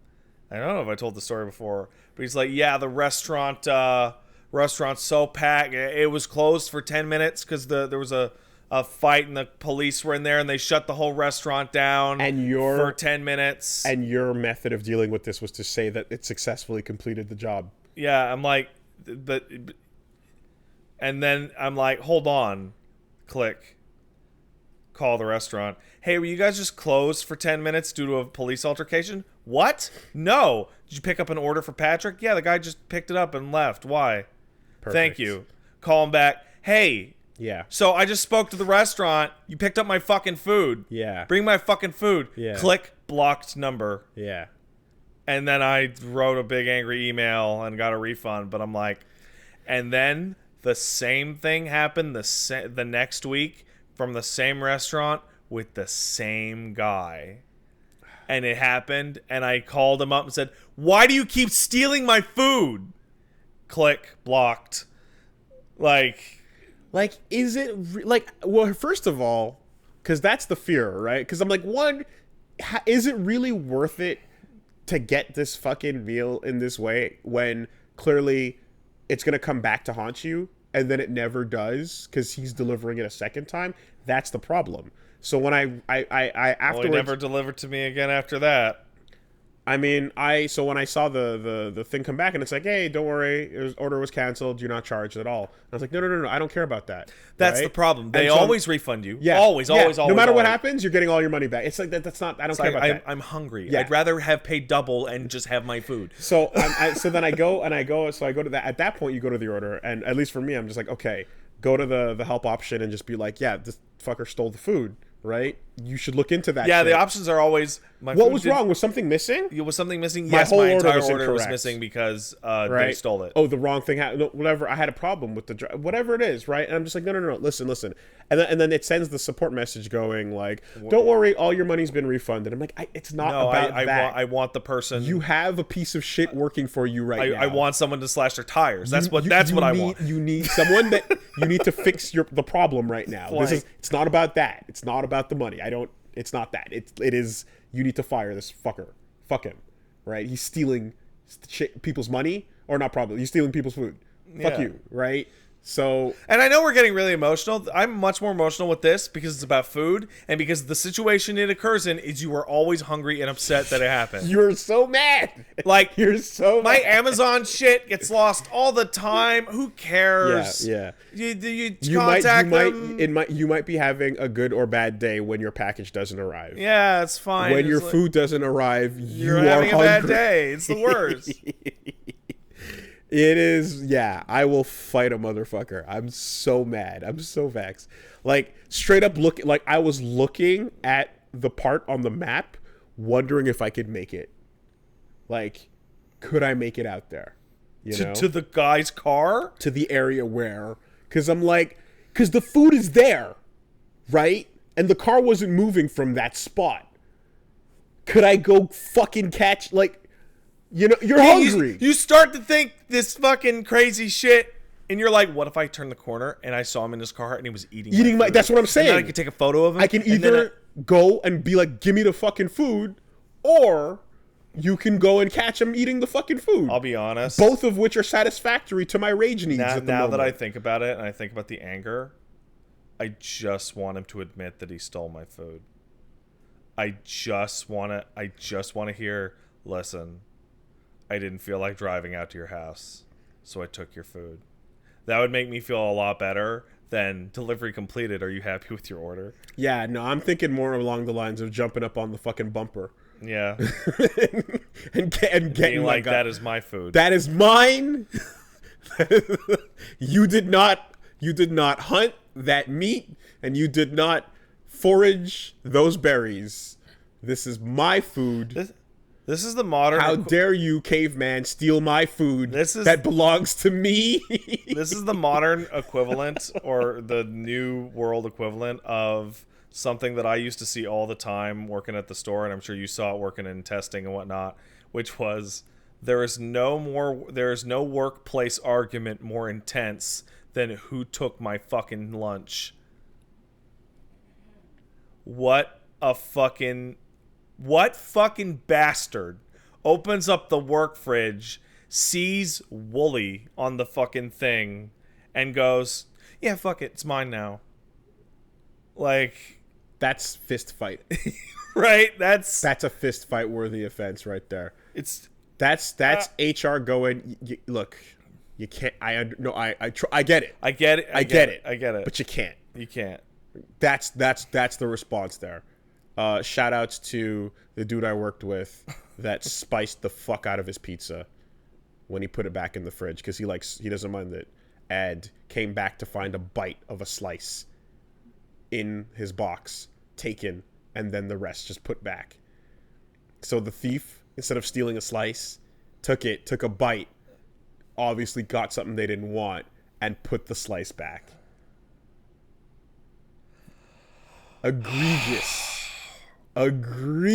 I am awash with emotions. Yeah. I am irrationally upset. Yeah. This is how people's cars' windshields get smashed in a parking lot. And this is the kind of petty minor shit that escalates. And unfortunately, it was the type of place where it's not like everyone was it wasn't like, who could possibly be, like, was it Becky? Like, who was it? It wasn't like that.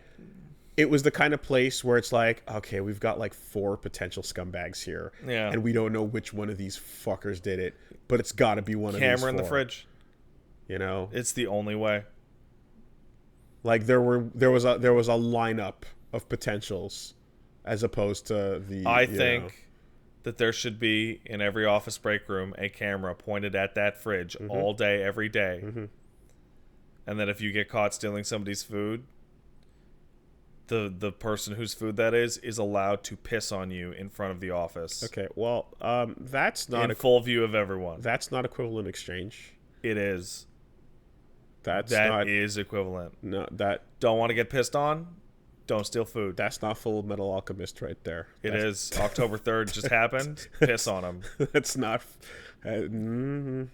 Bodily fluids shouldn't enter into the equation. Oh, you want to steal my stuff? Here's some of my stuff for you to steal. No. It's just piss.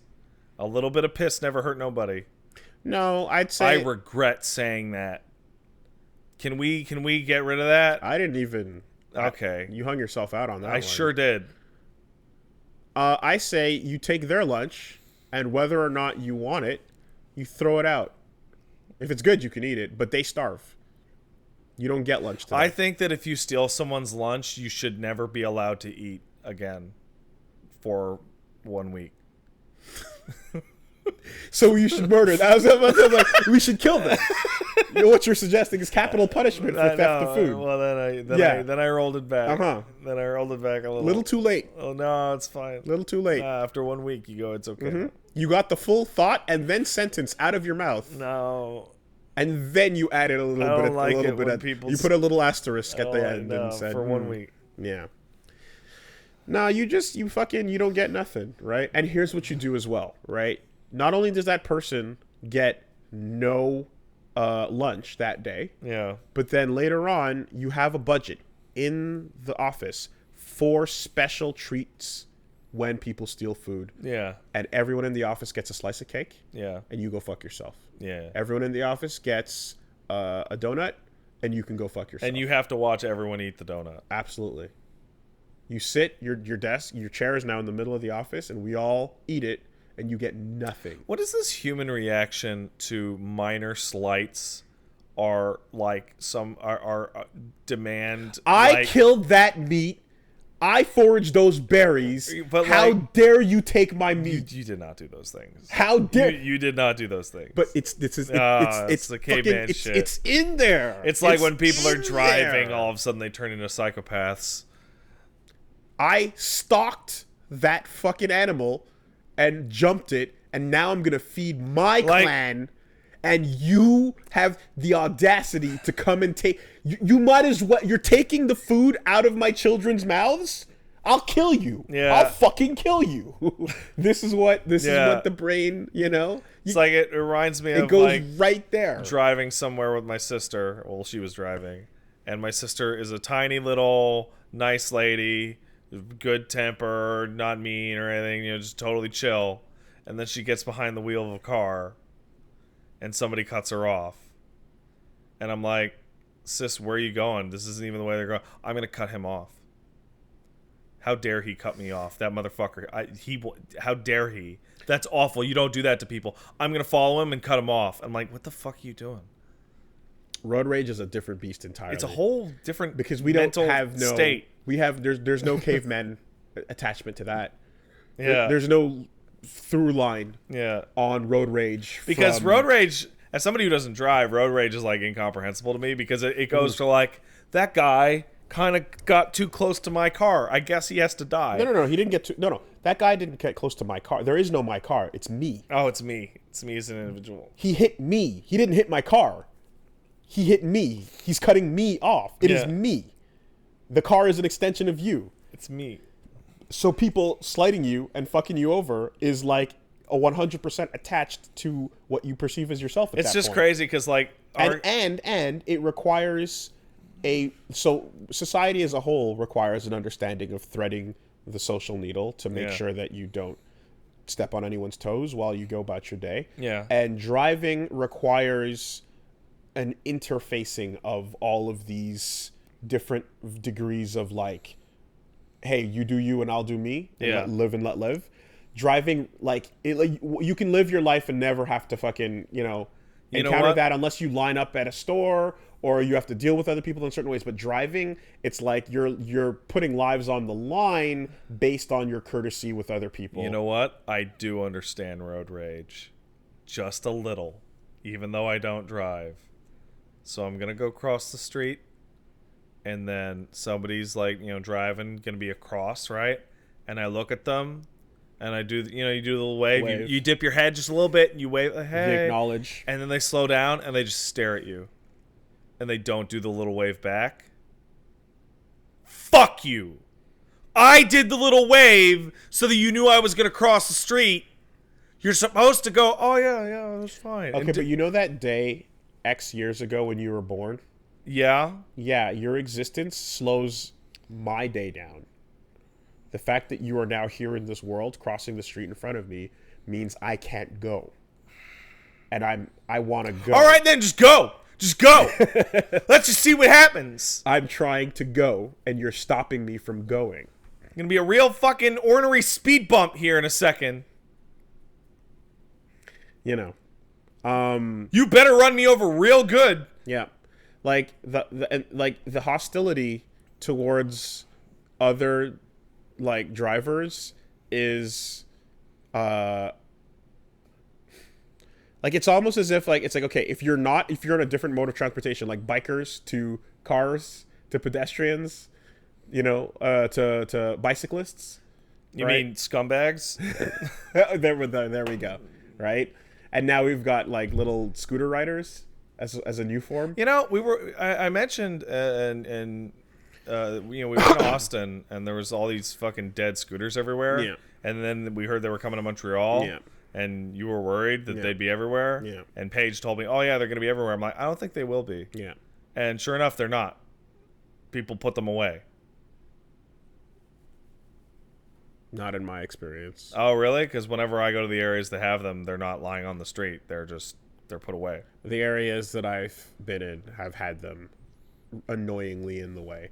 And I got to watch a real fun interaction of two older gentlemen, probably in their late 50s, Yeah. suits, scootering down the street, and then eventually one came to a stop, and I guess it was out of its time or its money or whatever.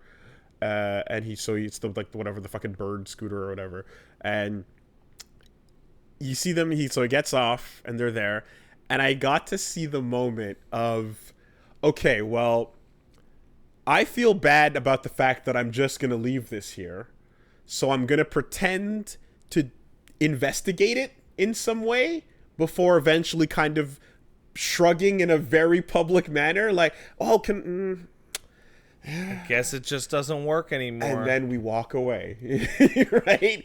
And I'm like, oh, you've created a new thing. Did you go, hey, you forgot your scooter, you fuck? Like, your instincts are telling you the right thing. The instinct is telling the old guy, hey, man, no, that's not cool. So you feel embarrassed by it, rightfully so. Yeah. And then you're like, well, let's go through the motions of pretending I tried. Did you? You know what that No. is? It's reaching for the check, right? Oh, It's man. it's the reach. Did you reach? Because you're not like, You know what the it's you worst putting part your about hand reaching and you're for the like, check is? Every time I've been with somebody who reached for the check like that, it's like everyone knows you didn't actually reach for the check. how slow did your hand go out? You went really slow. Yeah. In fact, not only are you you not earning points, now everyone is disgusted with your behavior. Are you sure? You really don't have to. I mean, come on. Okay, I'll get the next one. It is the new form of reaching for the check. I hate it. All right, and I watched them waltz off like we did the best we could. There's two ways. We tried to be good people. There's three ways to deal with the check. Here it is. Hey, man, I'll take this one. No, seriously, I'll take it. Give me that fucking check. Mm-hmm. Oh, can you grab this one? I'll hit you up next time. Hey, can we split it? I'm like, does that work? Mm-hmm. Those are the three. Those are normal. Mm-hmm. Hey, I think I'll take... Fuck off! Fuck off! Or, hey, I'll take this one. You know, I'm really low on, but, you know, you deserve it. It's like, go fuck yourself. Yeah. Go fuck yourself. So that's what we're looking at here, you know. It was quite interesting. Anyway, Humans are terrible, Wooly. it was a mistake. I really hope those aliens show up and fix all of this. Can we get back to the protozoans or some shit, please? Single-celled organisms? God damn it. Never mind. What the fuck were they called? You're doing it, man. Tardigrades. The Zelnaga. Oh, Can we get back to the Zelnaga? you don't want to go back to The Zelnaga. originators? Wooly. Can we get back to Wooly. the first ancestral race The that Zelnaga. created the gene seeds? The Zelnaga in your mind are the cool ones from StarCraft 1. You would do yourself a service to just stop that right there. Can we get back to the first ancestral race that created Adam and Lilith? I'm a big fan of the phrase precursor as like a denotation of a former life. It sounds fancy. I like it. Man, it's next footage of the Air Force staring at one of those like little Tic Tac bean UFOs, Yeah. and then it stretches and becomes a lance of Longinus. Wow. That's actually the most terrifying thing that could happen. Oh, if it was a branded item? Like straight up. You're like, oh, anyone got those Dead Sea Scrolls? Oh, I don't want this one. Can we do a different one? Anyone got no? I know I said I wanted magic to be real, but I didn't got want those I didn't want scrolls? this one. This is a bad one to have. Mmm. Not a fan of this. Tang. Anyway, yeah. So that sucks. Yeah. But the Postal Service is still a miracle. Postal Service is good. It's a miracle. Hey, how much you tip your post office, man? What? At Christmas. What? Okay, let me try this again. Not what? At Christmas, how much do you tip your post office man? Or lady? I like how you started this conversation, this line of questioning with how much, as opposed to the obvious, do you, or like, this is a premise that you really, really need to explain right now, because I promise you no one knows what the fuck you're talking about. I promise you. Pat, no, don't look at the chat. Chat can't help you. Look at me. They're not helping. Look at me. Don't look at the chat. Look at me. You tip your post office man because they do you good service. Are you a fucking idiot? No. What are you talking about? Once a year on Christmas. Well, not on Christmas. You head on down to the post office. No, but when they come to your door around Christmas time. Who? The post office man. Which one? The one that always gives you your mail. The many? There's the one, and then he's not around anymore. Well, no, the other one. It has not been. It has not been the case at my current place. I've actually never seen the postman. But at my old place, it was always the same person who always came to my door to deliver everything from the post office. Okay, I don't have that, and I've always had differing people in every apartment I've lived in. Oh well, if it's always different people, then that's not even a thing. That's back not even back when I lived with my folks in the suburbs, there was always your postal worker that. Did you have a milkman too? No. Okay. Nah, dude. If I had a doorman, that would make sense, because that's the guy that's there. Yeah, he's there to tell you, hey, how you doing? You don't look like shit. Yeah. Thanks, man. I do look like shit, but I appreciate it. Also, he's there to take food if bullshit. He's also there to keep ne'er-do-wells out of your home. Ne'er-do-wells out, yep. And in my friend's case, there literally was a sign-in, sign-out Oh, yeah? for guests that don't. Oh, that's good. Yeah. I like that. So it was like, oh, who came? Hookers. Can you delete that? Can you erase that? The wife's going to see it. Mercedes. Yeah, it was a car thing. The car came upstairs? Yeah, it was. Really? Yeah. Yeah, man. Doorman, sure. Right? People that, like, are doing their thing in your dedicated space, sure. But postman has always been a flux job. Okay. Well, I guess I'm silly then. How much did you tip your postman? I gave him $100. Okay. Because he was always really nice. And he always helped me get my packages. I have no concept of this concept. He appreciated it. Why not go down to the restaurant you order from and do that? Hmm?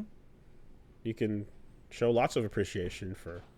What do I need to tip people that I don't see for? Oh, it's because you come face to face with the postman? Well, yeah.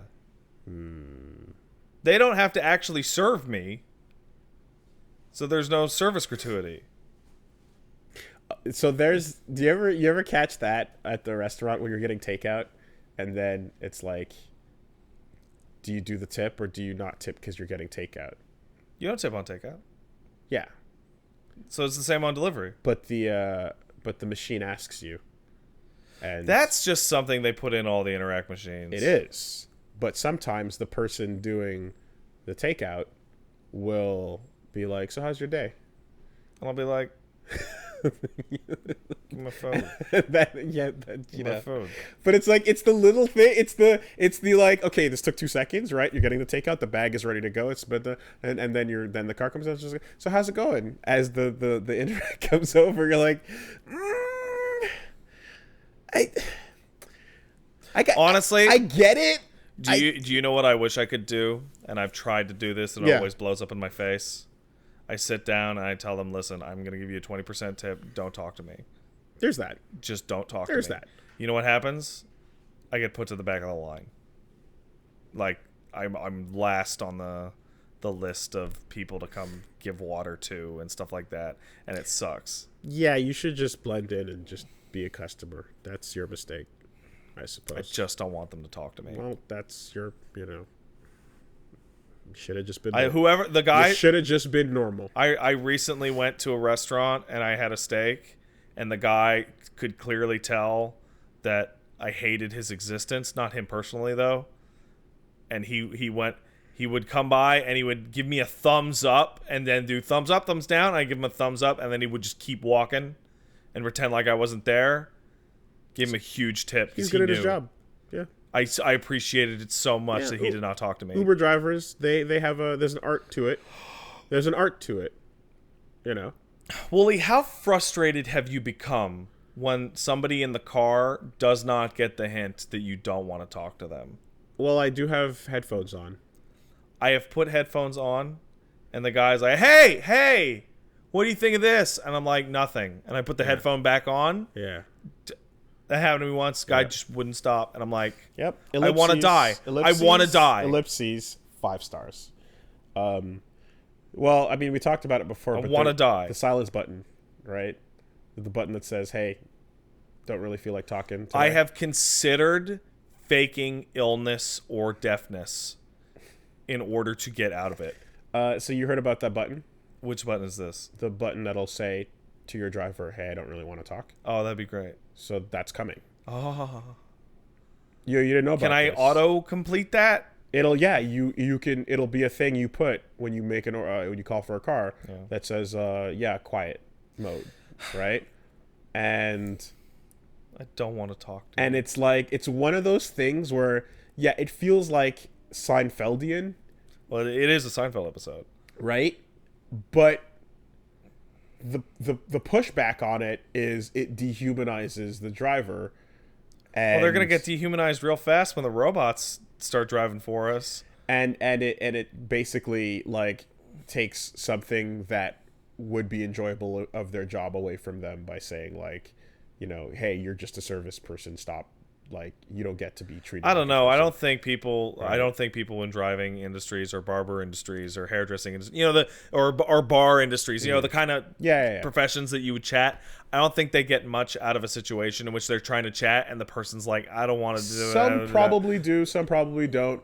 But like, but the pushback is basically the inclusion of this option is very rude, you know.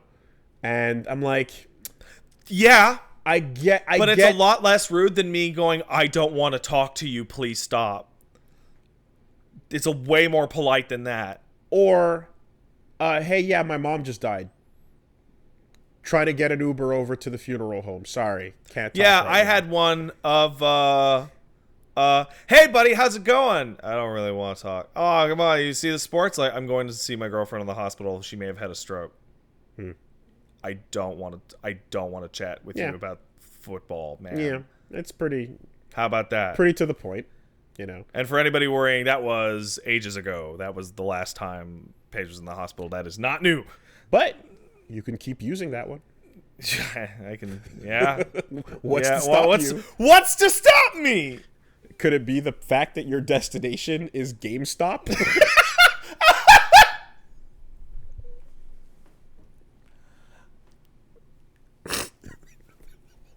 You know what?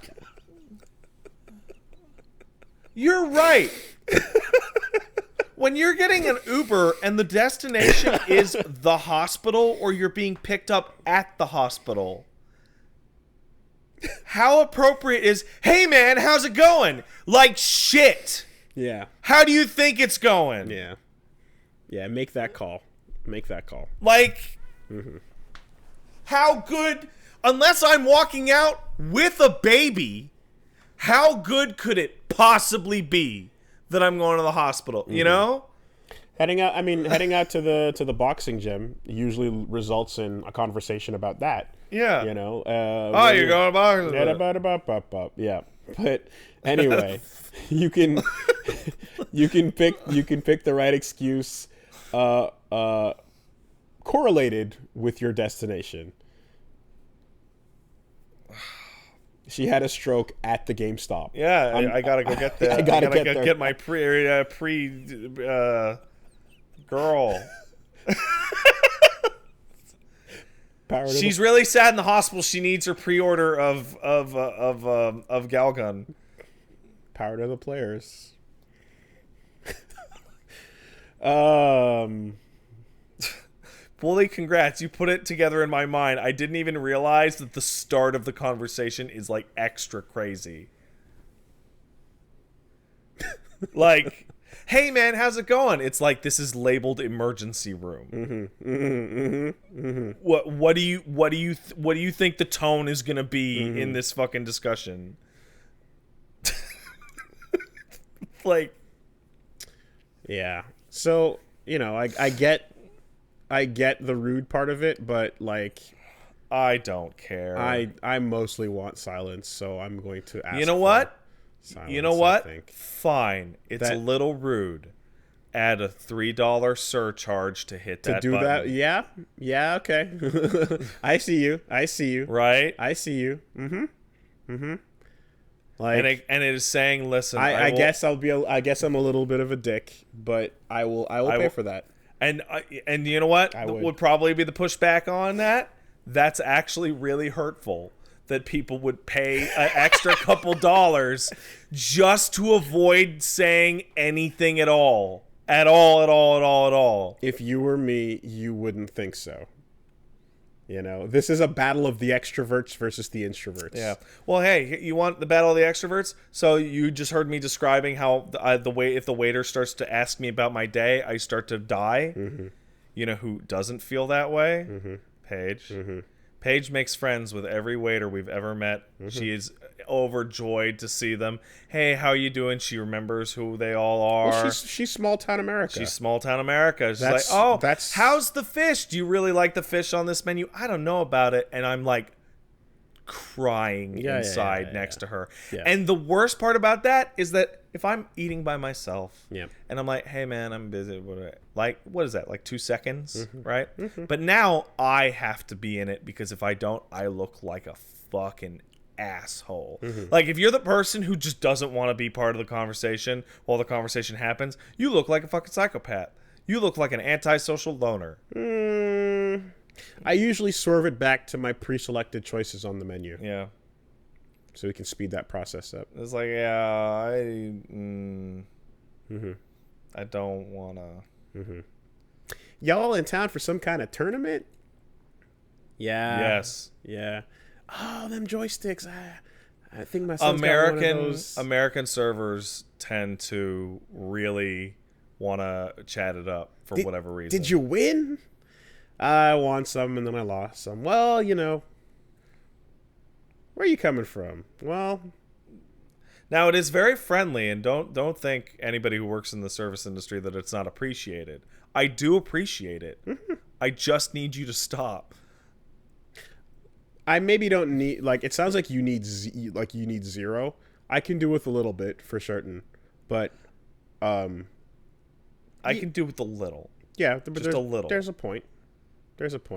And this is probably the most, like, this is a neat ass conversation we're having right now. Yeah, it is pretty cool. Don't get it twisted. Yeah. This is the most fucking... Yeah, because we segued from getting food delivered to us so that we don't have to go to the restaurant to how we don't want to talk to the people at the restaurant. This is proper antisocial cast right now. Yeah, a little bit. Don't fucking think it's normal, because it ain't.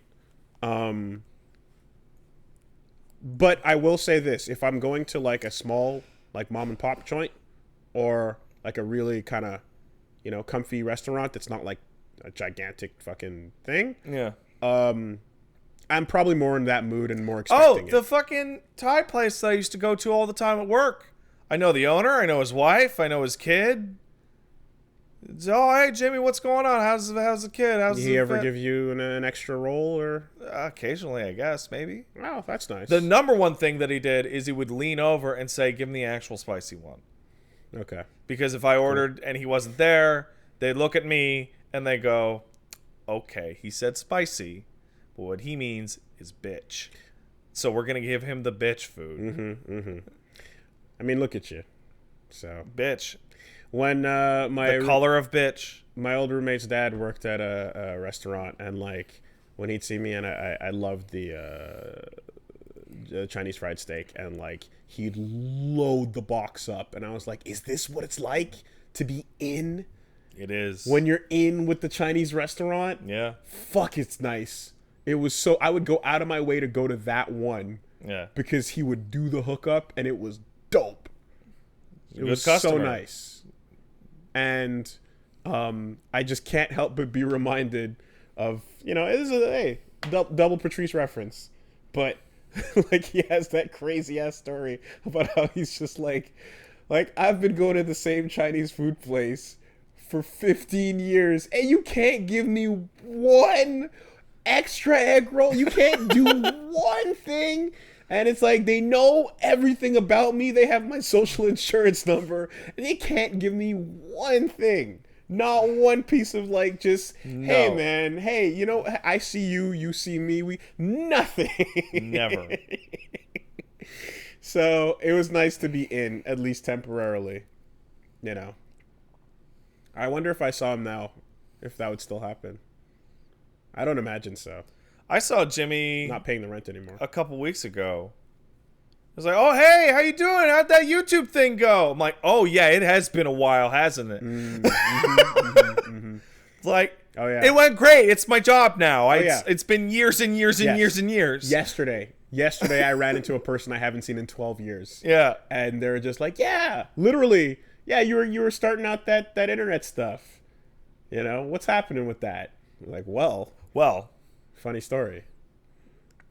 It's a stupid career, but it's a career.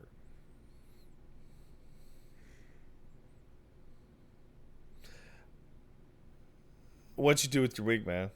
You did the tournament? You did a tournament? I did. Okay. And besides that, so we're good to go now? Yeah. Are we good to go? Okay. Just checking. I think we've made up for the fact that it's been a short time between this podcast and the last one by faffing about a bunch of bullshit for 2 straight hours. It's proper weird. The value has been obtained. Mm-hmm. Because honestly, my week was really short. I'm going to take a bunch of time off. I took the time off early a few days ago, and I'm taking this week off because I'm tired. I was streaming like 6 days a week for like a month because of the fucking release schedule. Mm-hmm. I like that people are calling the evergreen. And now I'm like, it's good shit. I'm just tired. Like I'm just exhausted. When you go to sleep and you wake up and you're tired, it's just blah. So I played Code Vein. You played Code Vein. I played Code Vein. Talk to me about Code Vein. I played the Code Vein. It's weird, isn't it?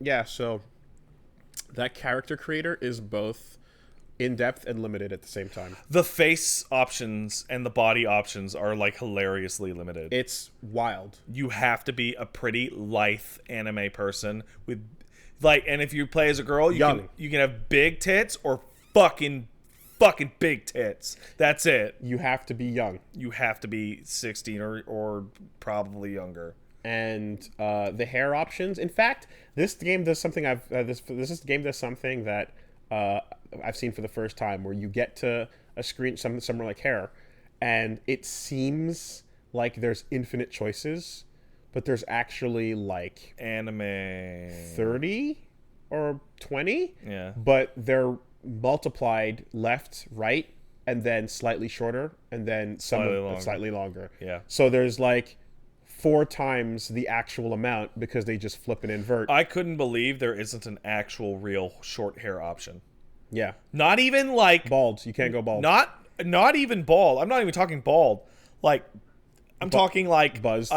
Not even buzzed. There's not even short hair. Yeah. Like the hair length that I have now is not available because when you put the hat on, it clips horribly even through the shortest hairstyle. You gotta have cool teen bangs.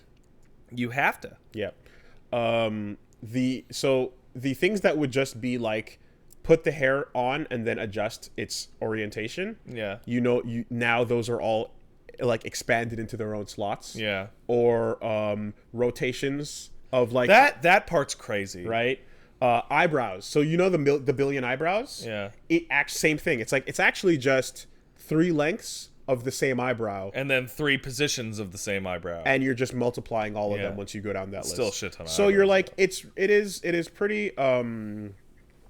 is pretty limited in some ways, but then in depth in some others for the accessories and shit. And of course, the look you have under your armor, you're barely ever going to see it unless you're on the chest part, unless you're back at the lobby, and whatnot. So you're back at Lewis's vampire pad. So for example, there's like 8 dreadlock styles, and it's like, no, actually, there's 2 with all the multiplications of them, and one of them is like tied back. I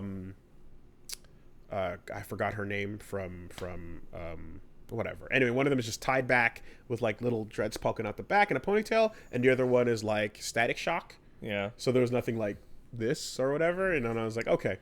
But game itself, so I didn't quite get the gist of like the whole mana recovery system. Like, so you have that attack button, right? Yeah. For a slow Big hit that steals, that drains. Yeah, it drains. Right. And if you kill something with it, your maximum goes up. And if you hit anything at all, you will regain some of that as well. So it makes me wonder, like, because the maximum goes up when you kill with it, should I be trying to kill everything with this every single time to get the most maximum on my spells? It resets when you go to sit down at a bonfire. Okay. So it's not permanent. It's a temp. Okay, Yeah. but the parry, I don't know if you did the parry, but the parry's like an instant kill, and it also does that. The parry does it. And the parry's not a parry, eh? It's okay, no, it is a parry, but it's like delayed. Yeah. There's a startup, and then there's a window. It's actually very similar to Dark Souls 1 timing, just with a really long window. The window's really long. Because the one I'm used to is the arm swing going, yeah, right? And in this case, it's like the tentacles come out, and then catch. It's different for all of them. Some of the parries are easier than others. The active window was really late on the one that I saw, and I was like, oh, that's going to take a second, because the swing is coming, and you have to be already coming, like, you have to catch the swing, basically, you know? You really have to prep it. Ideally, you want your active state to be out, and then the thing to hit you. You don't want to time them simultaneously. So I was running into a little bit of confusion with, like, should I be backing off to try and kill this with the drain, you know? Yeah. But the veil thing is like, it's like you put a different veil on, a blood veil cloak, and that gives you a different mana drainer, you know? And then you just hit start, and you were like, I want to be a magic now. So your aesthetics are just going to be changing every 2 seconds in this game, right? You're never going to look the same from moment to moment. The class switching being so, like, literally pause and change class. It's trivial. It's weird. It is very weird, and it's different. And here's the thing. I was going to not like it because there was so few classes to choose from. But the fact that you hot switch means... Well, also, then you play for an hour, and you have, like, 9. Okay. I think there's, like, 30, 40 of them. So that's the thing that... like, that's a thing where, like, I would say limiting my classes so that I can't pick one from the get-go. That first pit is the tutorial, essentially. Right.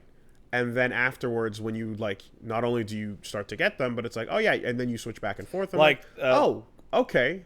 Like these are Mega Man abilities. Kind of. And then you're like, oh, I stayed as the heavy for a while, so that then I got the better block that I can slot into most of the physical classes and stuff like that. And there's that whole thing. So, no, I think the fact that you're expected to fly around the class thing is really interesting. You are expected to go through them and max them all out and then fast, build your own. And then build, take something as a base. Yes. And then build your own shit. Which is interesting, it's but very it also different. means each one is, like, more shallow, right? Yeah. Each one only has a handful of abilities in them. Yeah. You're not going to go super in-depth as a And caster. they each have preferred weapon types.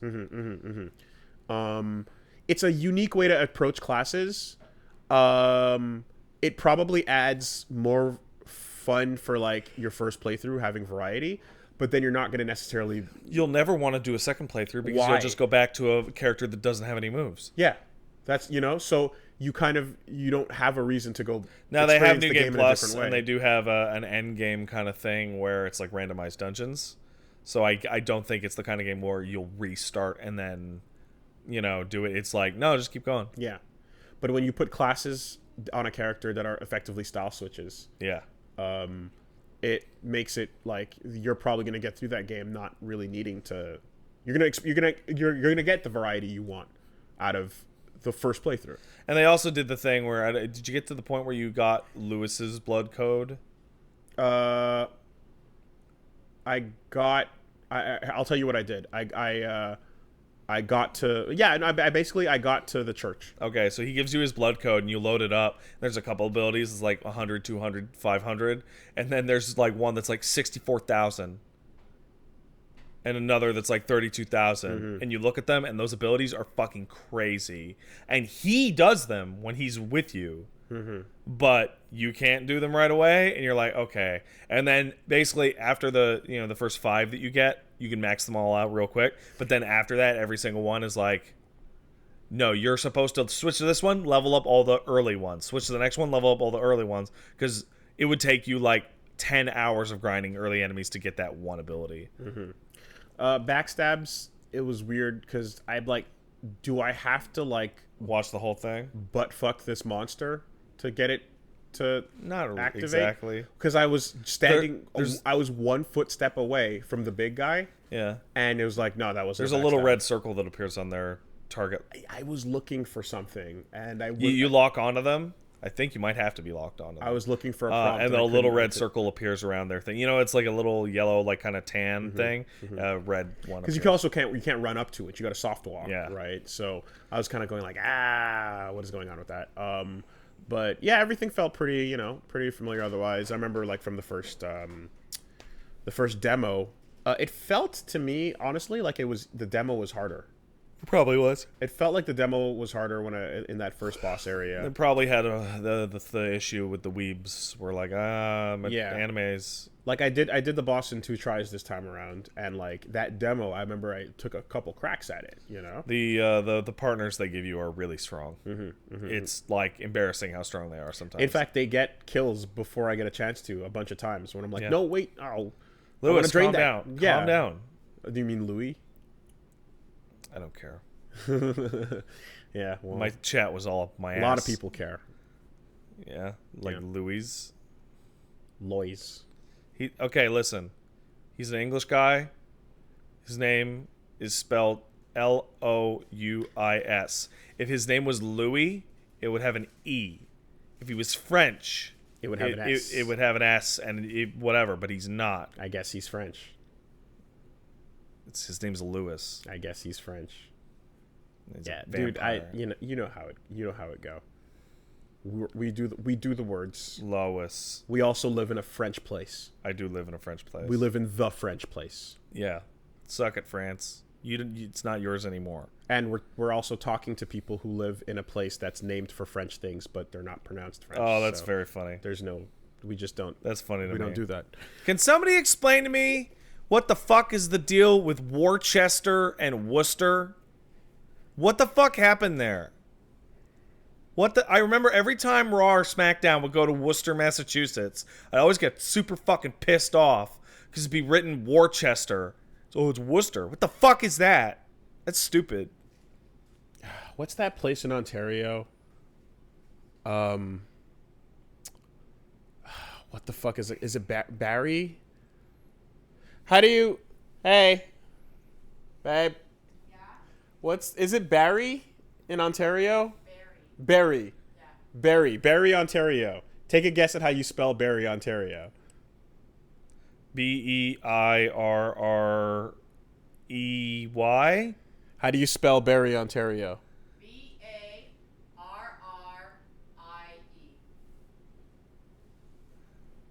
Barrie. That's like Le Tuc pronunciation French shit. That's hilarious. That's how it be. That's not right. Well, too bad. Everyone calls it that. That's what it's called. I hate it. And if you go on your instincts, you're wrong. I hate it. It's why I whenever people write Evangelion, whenever I say it like that, it's because I grew up in a world where evangelize was used every single Saturday. The word evangelize. Don't you mean Sunday? No. I mean Saturday, the 7th day, to keep it holy. 6 days shalt thou labor and do all thy work, but the 7th is the Sabbath of the Lord thy God. Sunday is the day. Thou shalt not do any work, thou, nor thy manservant, nor thy maidservant, nor thy cattle, nor the stranger within thy gates. 7th day. Are you okay? You having a flashback? Is God okay? No. He's tired. I'd be tired too. If you went on your instincts were wrong. Damn it. You didn't block the mix-up. Guess I got blown up. You got blown up. Damn. It turns out it was a touch of death, buddy. Darn it. Yeah. So how do you like Code Vein? I think That's something you actually didn't mention once in that whole talk. it's going to depend on whether or not I get the classes That would that I appeal to you. want. Yeah, that makes sense. right? They varied Because up pretty well. the first 3 classes I didn't want them. Mm-hmm. I'm like, I don't want to be a fighter. I don't want to be a ranger. I don't want to be a caster. Right? Oh, then what do you want to be? I was like, I probably want to be a heavy, maybe like a cleric. I don't know. I wanted to see what my options The one were. you get from Oliver is You get a berserker. Is a heavy. Yeah, You get a berserker, and I was like, okay, cool. Did you crack up when the first boss in the game in this anime game is Oliver Collins? I mean, of course, because it's fucking hilarious. Yeah, and then they're just like, it's your friend. Oh no, and then whatever her name is, Titty Maid, is hanging around, and she's all doing the magic. Okay, you know what just happened to me? I looked down. I'm thinking, what's her name? What's her name? Tits. Chest beefers. Like boobs. EO. And she's wearing this religious garb, but the rips are in the exact place that like someone at a punk show Yeah, and you're like, would don't rip. EO, don't breathe too hard. You're gonna burst that shit. Yeah. Yeah. You can take a blood drop and just put it right there.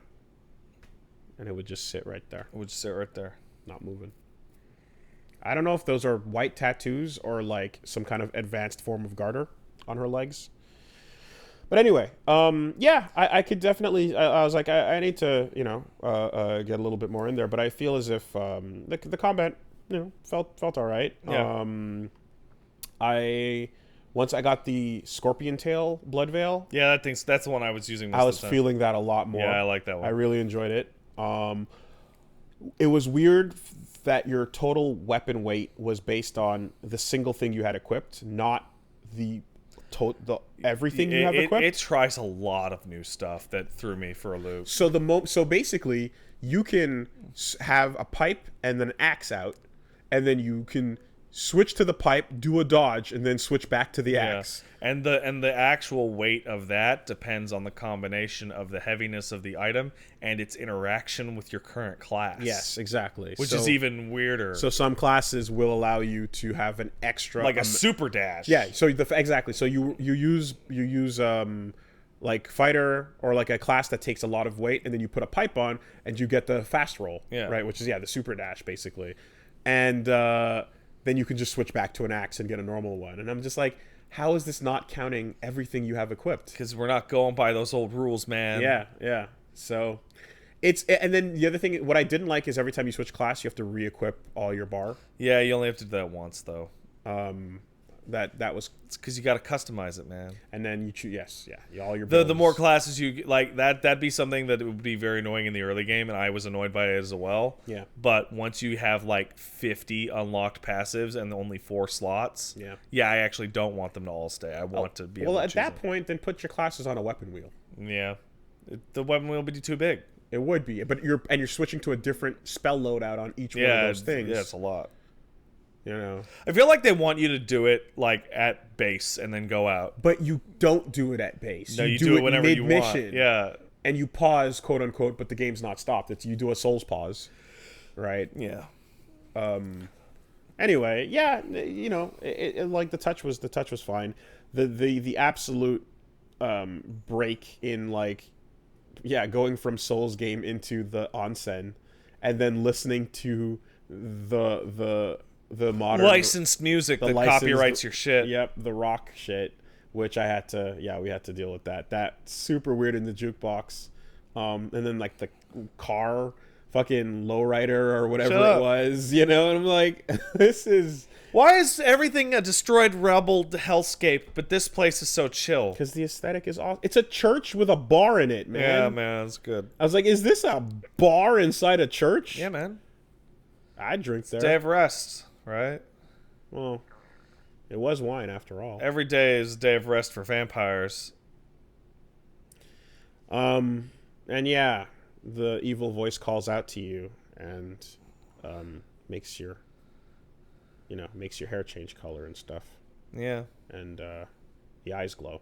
Yeah. I remember I was pointing at it, I was just like, I was thinking like, you know, what if something powered you up, but it wasn't your eyes or your hair that got affected? Because we think eyes and hair are cool. Yeah. So that's what always transforms. But what if it was like What if it was your toenails? What if it was a simple Y symbol of light on your hand between your middle finger and your index finger? What if it was your belly button? I mean, that's Steven Universe, and I just described Dragon's Dogma. What if it was your nipples? That would be... I know that's a thing. What if it was your nose hair? That's got to be like a... Bo bo bo bo bo bo bo bo. Kill a kill. I don't remember that. Did that happen? Glowing nipples? Totally. Oh, yeah, totally. See, there we go. There. Yeah. Nudist to be. So yeah, I was like, what if it was not the cool part of your face? How would you feel about that? What if your teeth started glowing? I'd hate it. I wouldn't like that. I'd hate it. If Super Saiyan was just your teeth now glow, all the enamel on your body, your teeth and your nails just start shooting out. No, I don't like that. I fucking hate it. Cursed. Get this fucking steel ball run shit out of here. You don't have control over how power manifests. Ugh. Get out of here. Why do you think power will manifest in such a way that's aesthetically pleasing? Fucking rip your nail off and fling it like a weapon. It's terrible, Johnny. I don't like it. It's gross. But then it becomes cool. It's still gross. It's never gonna not be gross. It becomes awesomely gross. Yeah. Now spin your toenails, weirdo. It's all about the rotation. So anyway, Code Vein is I'd call it interesting. yeah. It is certainly not built, or rather, like gameplay is seems fine. Curious to see more weapon types as well. Lance was not Lance. Bayonet was an unexpected weapon. I didn't really. You're not wrong. A bayonet is just a lance. It's just a spear, but it shoots, right? Which is a nice bonus. It's which is a unexpected weapon type there. So that was like something that they front loaded to be like, oh yeah, this is not a type that you're used to. Yeah, you know. But yeah, man, it really does feel like that tofu flavor has had the Souls sprinkling put onto it as opposed to the other way around. So yeah, it feels anime game with Souls in it rather than a Souls game done anime. Yes, and the fact that you meet a bunch of like cool buddies to hang out with at the church. You meet the fan art brigade that draw pornography of them. I can feel what I didn't see yet, which is as I go further into the game and meet new like battle buddies, they're gonna come out and hang out at the bar, sit on the bed, and be attractive, lounge in the couch. And if you give your friends the right gifts, friends that don't actually come out to the bathhouse right now will come out to the bathhouse later. There you go. That's a mechanic. There you go. Social friend. Get everybody out there. Social links and everything. No, it's just whether or not they go to the onsen or not. Man, Western games are still trying to figure that out, huh? Yeah. Like, I guess the BioWare stuff is the closest. But it's just give gifts, get waifu. But that's what it always is. Yeah. Say right thing. Select dialogue tree. Put your points into conversation. Yeah. Right. Do that. Do you have enough proficiency? Have a charisma stat high enough to manage. You're not even allowed to talk to her without a high enough charisma. Are we talking about a game now? At first, I was talking about Mass Effect, but then I switched over to Makoto. Ew. You can't talk to her without. Good.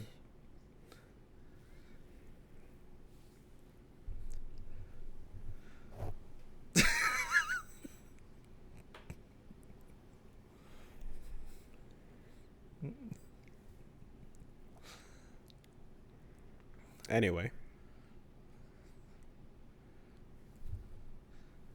Makoto is the Diet Pepsi of Nijimas. I drink a lot of Diet Pepsi. Coke Zeros, actually. Well, no, Haru is the Coke Zero. Did you see, as we get into the news,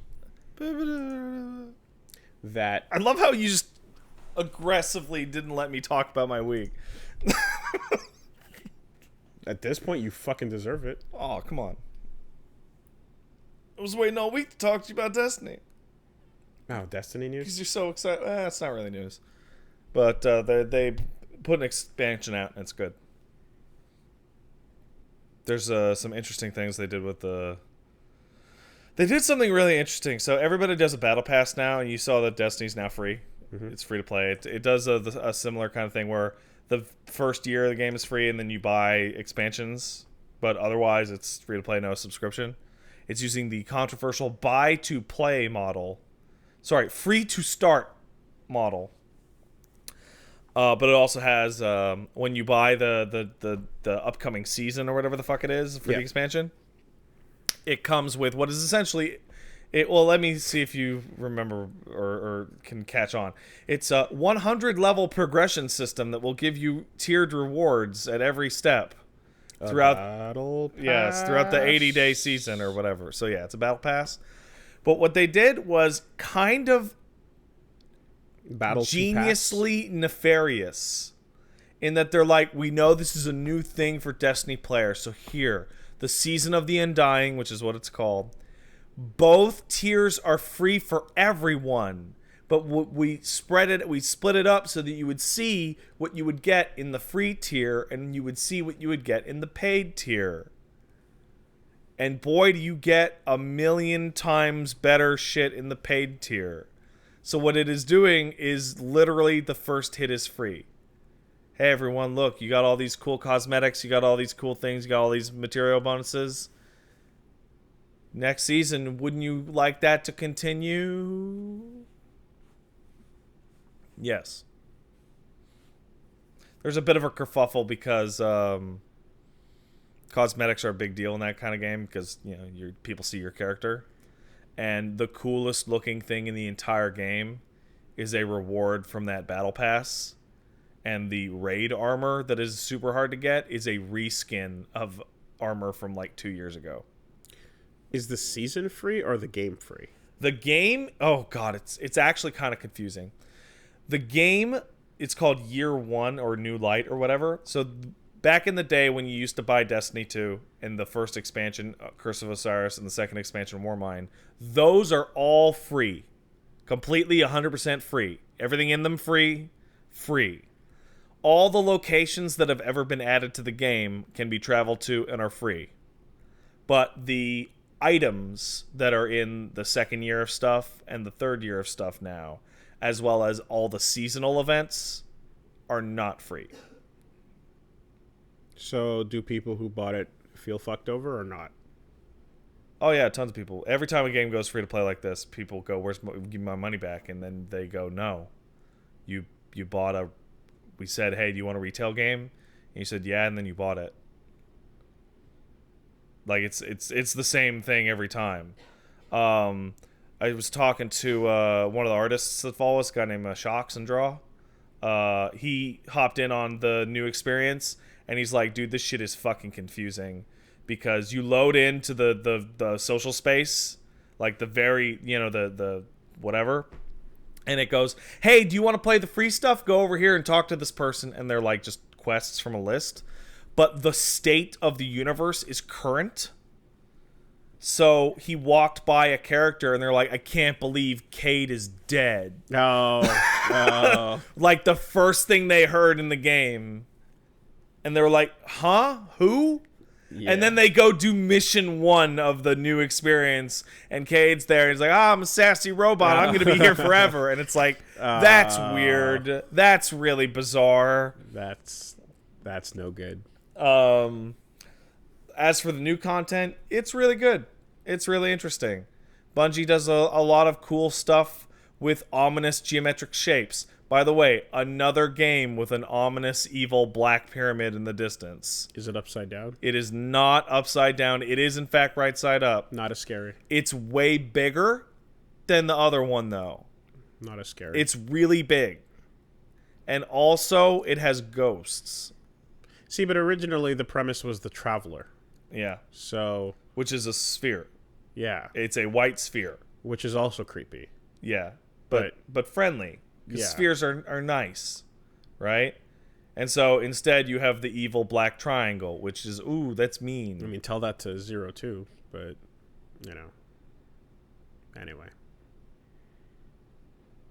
Okay, there I got it. That took me a second. Not the Ava, not the character from that fucking ass mecha show. Okay, well now I'm confused again. Kirby. What? Kirby. What's 02 Kirby? Kirby has a character named 02. It's a villain. It's a bad guy. Did you really think I would know that? It's a sphere. DDD is the villain of Kirby. He's a No. penguin, and he wants to steal Kirby with his Texan accent. He's a friend, actually. No, he's the villain. I saw Kirby right back at you. No, he's the self-proclaimed king of Dreamland, but he's actually a good person. I don't think you know what you're talking about, Kirby. You're right. Apparently Kirby's dead now. Kirby's always has been dead. No, I mean like the guy Kirby at Nintendo is dead. Oh, yes, the lawyer. Yeah. But Kirby is also a dead being, but he also has never quite been alive. Oh, it's that? It's that then? Learn the lore. All right.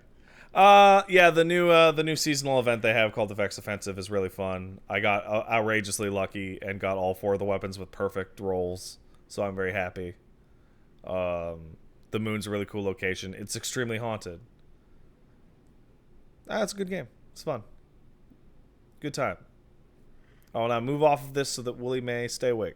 I'm curious to know how many people they get. A lot. It's the 2nd or 3rd most played game on Steam right now. Wow. Steam Spy is saying It kind of crashed. Okay. It was really fucky day 1 because they had like 250,000 people on it, and it was very clear they did not expect 200. Can you survive the influx is always the question. Yeah. It was okay. way higher than they expected. So a lot of people were down with Destiny. They just didn't want to pay for it. Or they didn't like Blizzard, or they didn't want to whatever. Blizzard Launcher. It's on Steam now. Because they split from Activision. Oh. So they went free to play. They did the new type of expansion. They did the new type of monetization, and they moved to Steam all on the same day. But Blizzard is Battle.net. Yeah, and they were on Battle.net. Okay. Oh. And now they're on Steam. And the fun part is that the load times are now like 10 times better because the servers they're using aren't the dog shit ones that Activision gave them. Wow, you get an upgrade just for switching over. Just for switching over. And guess what? It's not just the PC players. The PS4 and Xbox players are also saying like, yeah, load times are way faster because the networking is improved. Activision sucks ass, dude. The instant that breakup was announced, that game just fucking 180'd into being really good. It's like, it's almost as if the people that care the most about the product are the people who made it. Yeah, almost. Man, Blizzard sucks now. Overwatch is a thing. Overwatch is a pornography vehicle. There's a game attached to it. Is there? Is there? Okay. Counterpoint. New characters.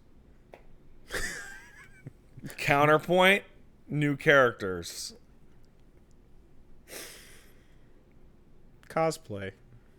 Counterpoint, cosplay. They know what they're doing. They do know what they're doing. The Switch version, the story came out. It's not going to have crossplay.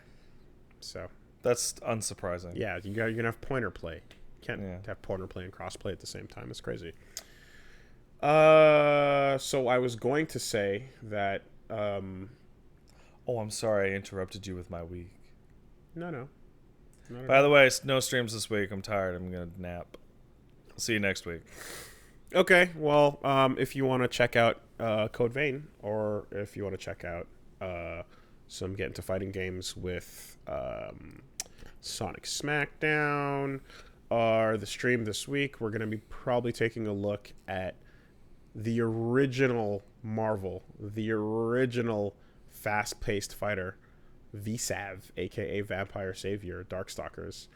Going to be doing that with Esteban this week on Get Into Fighting games, so that should be a good time. Like I said, Code Vein coming up. Astral Chain continues. Boy, did I really enjoy turning around during the rain and walking backwards and going and having that optional boss fight. Oh, you found it? God.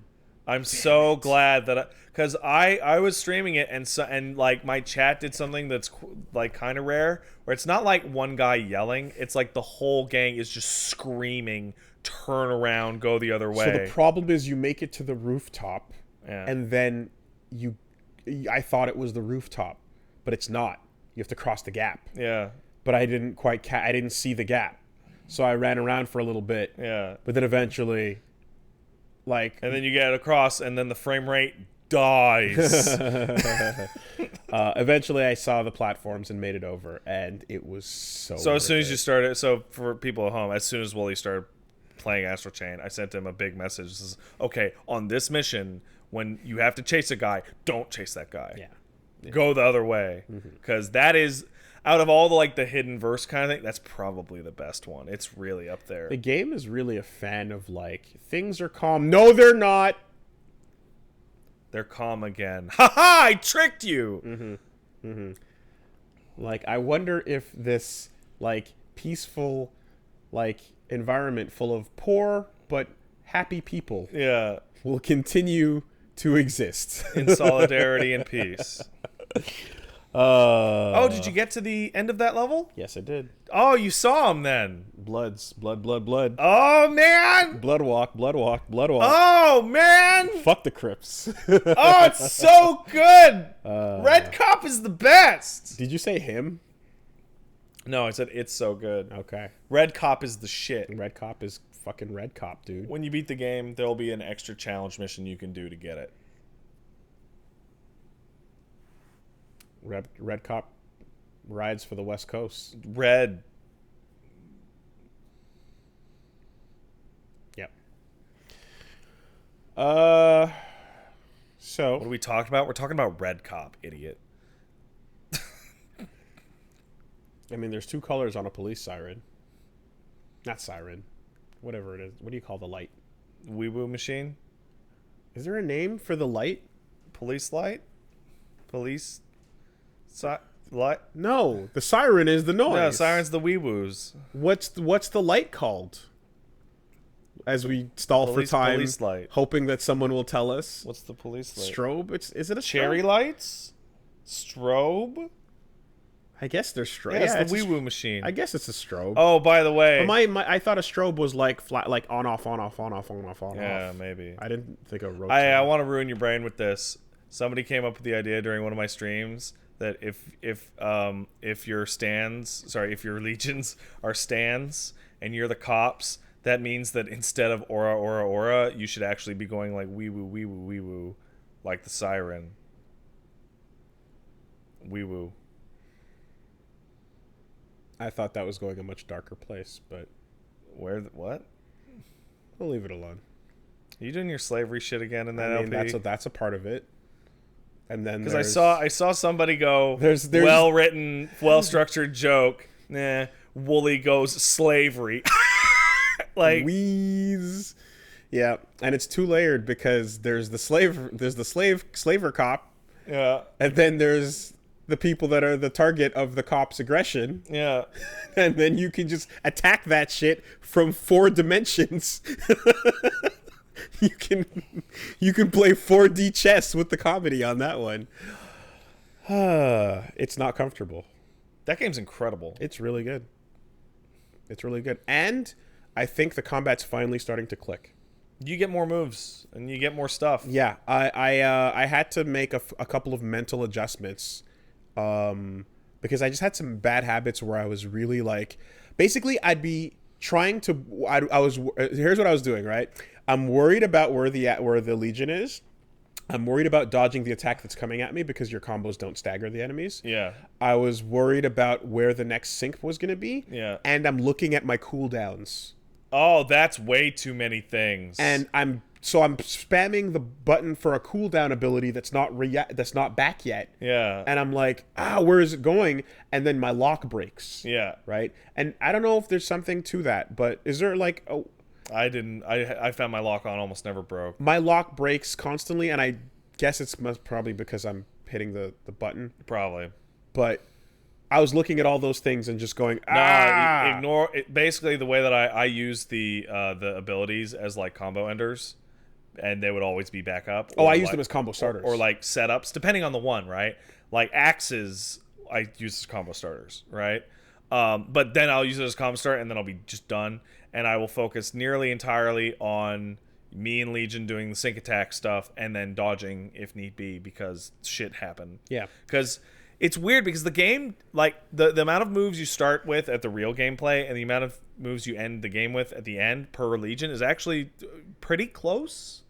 But it's just having the two characters. Yeah, there's a lot going on all the time. Also, like, I decided to start playing defensively, which takes longer, but you get your perfect calls out of it. Yeah. Because, like, Perfect calls are crazy. they're amazing. Strong. Yeah.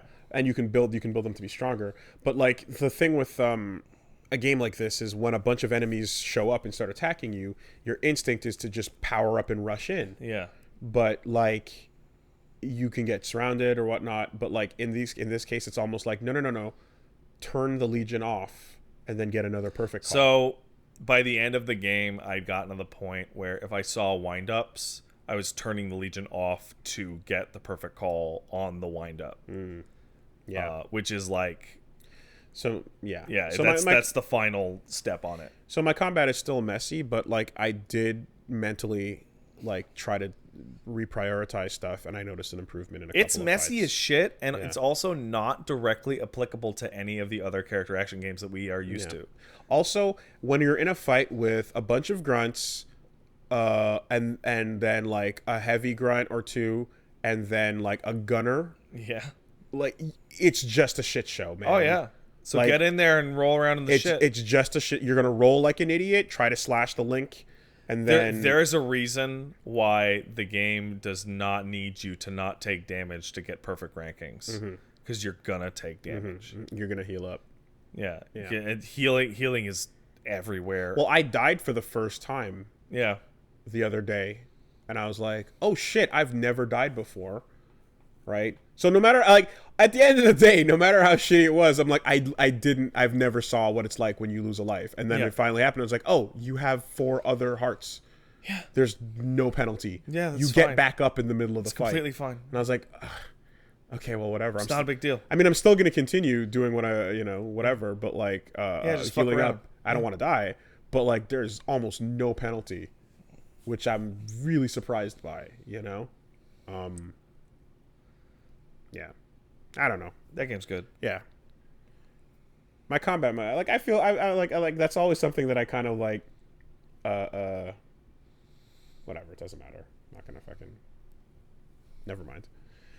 All right, let's get some of this shit out here. Hey, it's the news. Da-da-da-ba-da-da-boo. Hey.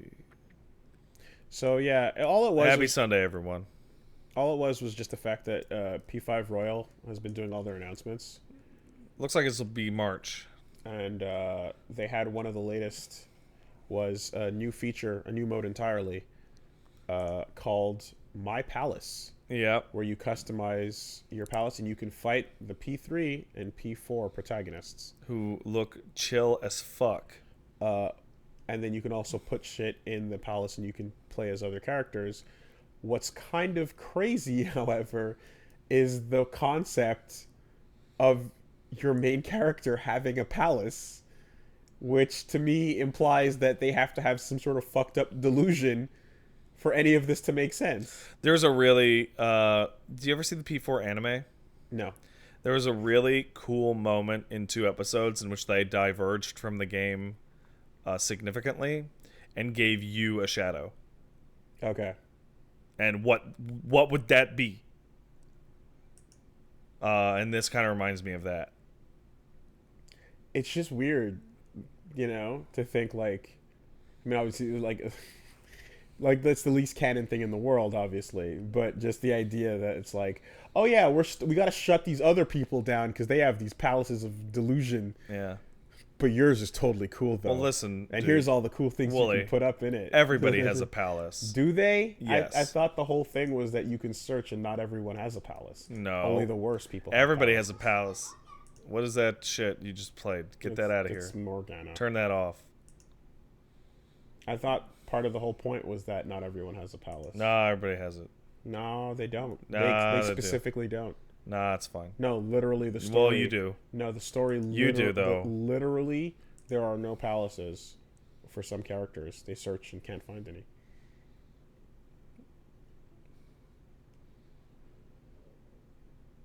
Akira doesn't pay his taxes. Yu Narukami's a weirdo. Narukami's a fucking weirdo. He has a palace. Like, everyone else. Minato is a fucking bitch, and that he's a emo kid, and then Yu is a fucking weirdo sex fiend, and then Akira is like, he loves crime. Everyone doesn't have a palace because everyone has mementos. Oh yeah, that's true. Yeah. You think it's awkward at the fucking Yasagami High reunion when they all show up and they all have gray-haired little toddlers? Is that how it went down? Canonically?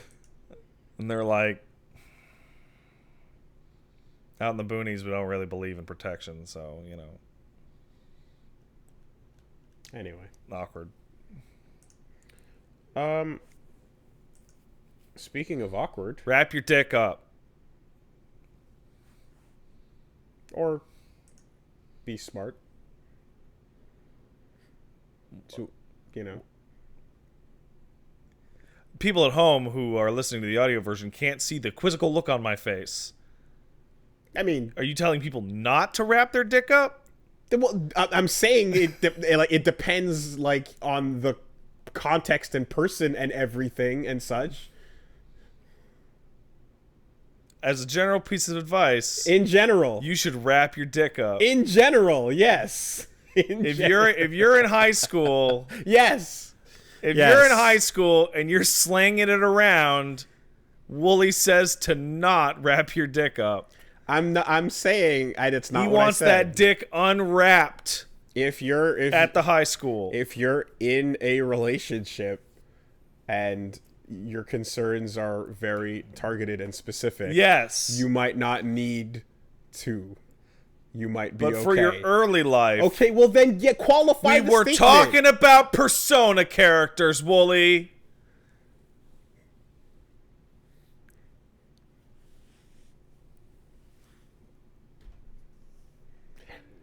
As if that was really applicable to you or I in high school. Yeah, it was not. It was a Fuck off with that. wrap my dick up you and then talking just to? look at my wrapped dick. And just stare at it. Where's that going? this- Back in your pants. Oh. It's going nowhere, idiot. Just keep it ready, just in case. Pre-wrapped. Yeah, For pre-wrapped. nothing. Fucking worthless. Waste of plastic. Yeah.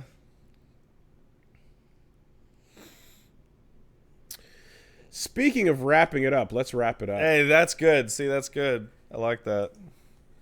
All right, look, a couple things happened. I'm just kidding, guys. Never use a rubber. That's terrible. Just if you're gonna catch it, you're gonna catch it. Just catch it. Just get it. Just spread it around. If you're in high school, the birth rate's going down. Whatever. It'll be fine. you should be aware that, you don't want to be on one of them MTV shows. I don't know. That's how people get rich and famous, right? You get on the MTV show because you didn't wrap it up. Yeah. But wrapping it up sucks, man. It sucks. I was wondering which one of us was gonna crack. It sucks, dude. It's garbage. It's like, it's fucking terrible. You hit the point. It's the worst thing ever. Do you hit? I fucking hate it. Did you hit the point in your life? It's so bad. Did you hit the point? It's so bad. Willie, at what point? At what age were you? Oh, I hate it so much. At what age were you that you were single, right? And you were like, I swear to God, I have to have a committed relationship. Because if I have to wrap it up, I'd rather leave it at the door. I'd rather go home than put this shit in plastic. Fuck out of here with terrible. that. Just terrible. You ever have those moments where you're like, this is becoming a scarier conversation by the second. It's so bad. It's so bad that you're like, lambskin, huh? Oh, no, I have not. You're like, no, I have not. No. I wonder. No, that's. I wonder if there's anything. That has not occurred. No. Never. I wonder if there's anything to the lambskin. That's terrible. That's just awful. I can't believe that's a thing. You might as well fuck a sheep. You might I can't believe that's a thing. That's crazy. That's like a Christian thing or something. No, it's an old type. It's an old type of condom, dude. I don't know, man. Like they actually make and sell that. Nah. So it's just like it's beyond insane. It's just it's like, listen, if we're gonna do this, we'll just deal with it later. It's garbage. And yes, kids be responsible, but know how much it sucks. This is the problem about informing the youth about responsibility. Is that responsibility sucks. Yeah. Hey, yeah, wrap it up, right? Wrap it up. Cool. When's the last time you did that? Me? Yeah.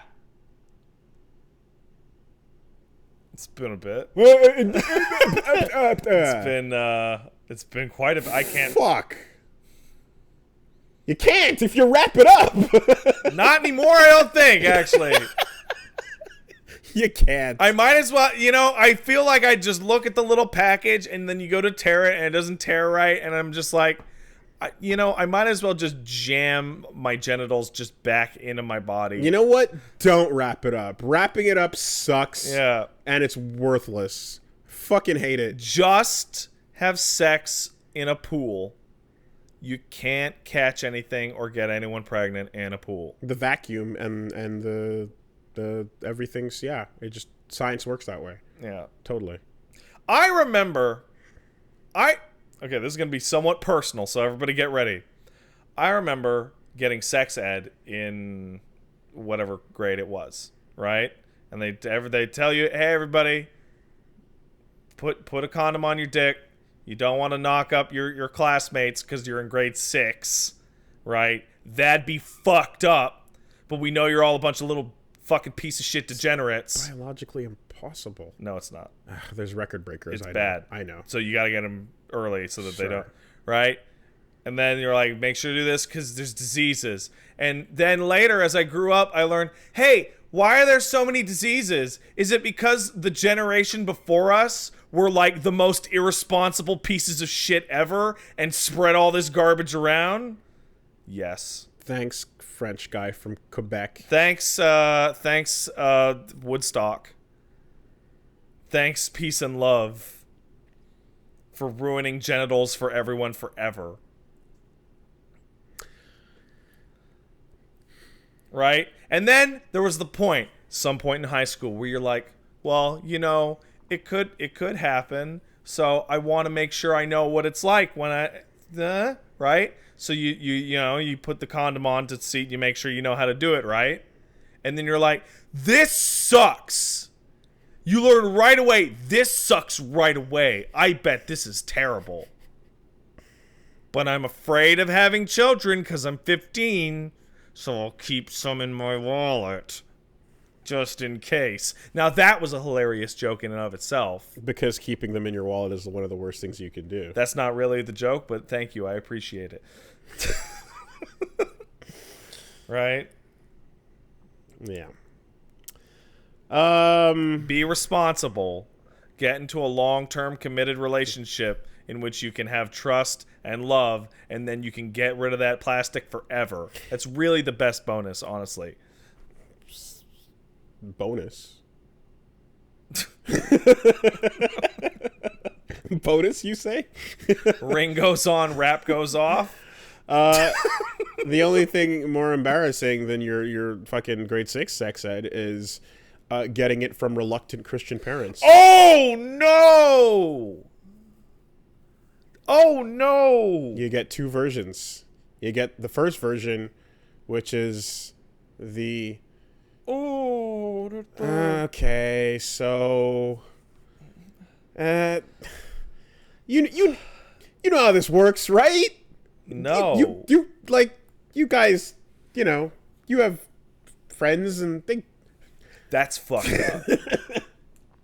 You guys have figured this out, right? You know what? That kid on the playground, he told you what's up. That's fucked up. Because that's how, because I've mentioned it before, but when I was in SAGEP, I took a human sexual behavior course, right? And the professor had the box of questions. Yeah. Right? And some of those questions were fucking terrifying. Yeah. Yeah. There was ones like, can you get pregnant from sucking a dick? Yeah. And it's like, man, someone failed you. Dude, someone did not tell you shit. Do you know the new box of questions is just called the Google search bar? Yeah. And guess. you can type the beginning of the question. But then you get too much information. Like, way and too you much. can see what other people that are like 12 are searching for. Yeah. Like, such as that, you know? So yeah, you have the one reluctant side of just like, oh God, do we have to do? Okay, well, whatever. No, you have to do this. How about this? How about this? You just, there's stuff. Here's a paper. Let me know. Whatever, you know? Super just it. Jesus Christ. And then the other version, and then the second is like, okay, we have the box. And if you have any questions, you let me know. The box is going to be over there. The box doesn't and fucking work when it's like a household, yeah, man. Well, you know what? Who the fuck is... How many people could possibly be asking questions? That's what you'd have to have like 2 or 3 brothers and sisters that are all pretty much the same age as you. That's what happens when you take the social worker approach. That is fucking to family. worthless. Yeah, so... Anyway, eventually Wooly did figure it out. Without that. But that's a session. That's a meditation in cringe. That's at an early age. Imagine. I got kind of lucky. Is like I got the speech at the school, and then I came home and I was like, "Is that for real?" And then I got the yeah, that's real. Don't worry about it. You're young. I was like, okay. Your dad strikes me as the type that would just be like, "Hey, don't be an idiot." I actually talked to my mom about it, and then that'd be that. My dad was, I don't know. It seemed like he might not be the best role model for the conversation, considering there was a period of Dad's life of about 8 years that was apparently so funny whenever him and Mom would joke about it, but then it would never come up in front of the kids. And I'm like, haha, hey, Dad. I remember as a kid being like, haha, what do you mean you woke up on some guy's porch? Yeah. On the West Island. Yeah. And he's like, nothing. Yeah. And it's just like, okay, my dad used to party super hard. Sure. Of course. It's like, yes, do teach me about sex ed, Jamaican family with siblings I have not met. You clearly know what you're doing. Go on. Kinda, but... Do go on. Yeah. About the importance of... Well, see, if you really pay attention to your cycle... You can always tell when it won't happen, says woman with 10 kids. You know, when I was down in Jamaica the other day, like I finally heard some sort of semblance of an explanation, which was, hey man, like the hippie movement in America just caught on everywhere else around the world, and free love was just like a thing that everyone embraced without the information. It was an exported culture, so it's not our fault. Yeah, that's not true. Well, That is not true. that's some backwards rationalization that I That caught. is a lie. Caught it firsthand, buddy. That was a first-hand lie. It may have caught on with that person. So,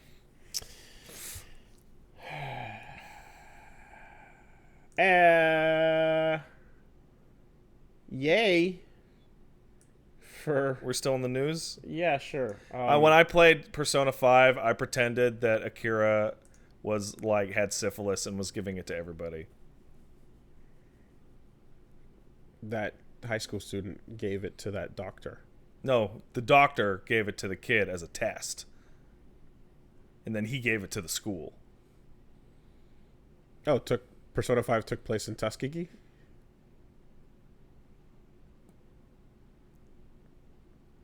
That's Tuskegee-san. I don't know what's the location thing. Oopsie.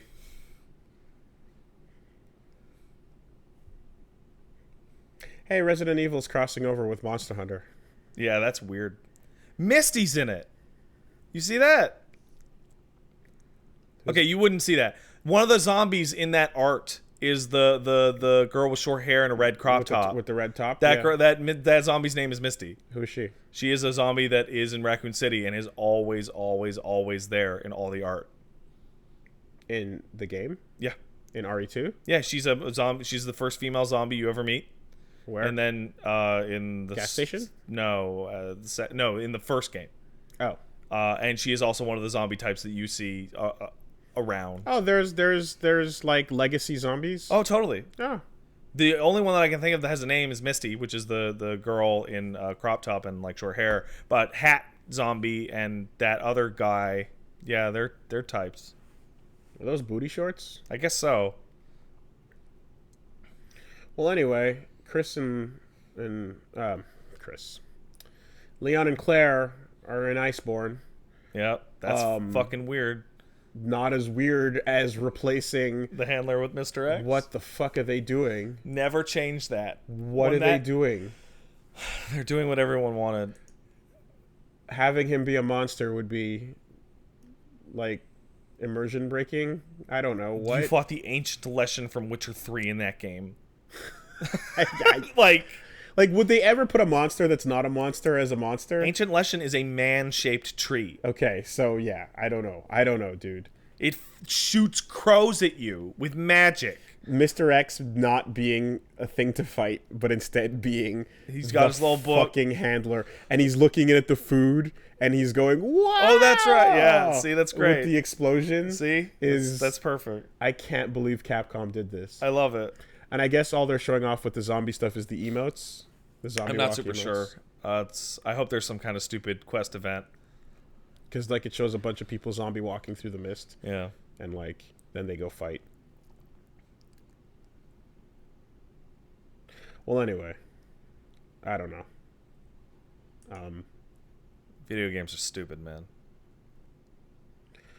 And then, alongside this announcement, was the other piece of news, which was a little bit more of a bummer. To me, anyway. They had that weapon contest, Oh, yeah. and it turns out that despite the fact that it got the most votes in America, the big cool punch fists did not win. In fact, it was the Black Eagle that won because the Japanese votes were definitely more so in the favor of the Charge Blade. Yeah. So I was like, damn, that's not as fun, because I want a big punch fist gun lance instead of what looks like a blizzard weapon. Yeah. You never get what you want with these things. Have we not seen enough blizzard weapons? No. Because it looks like a blizzard weapon. Yeah, I know. And it's pretty. It's very pretty. It's pretty. Yeah. But it's like, Oh, dude, I like. we have McDonald's at home. The Wyvern Ignition Greatsword was the only one that ever got chosen that everyone went, yeah, no, that was the one. That was the one to pick. Are people just that boring? Yes. Yes, they are. That's a shame. That's a shame.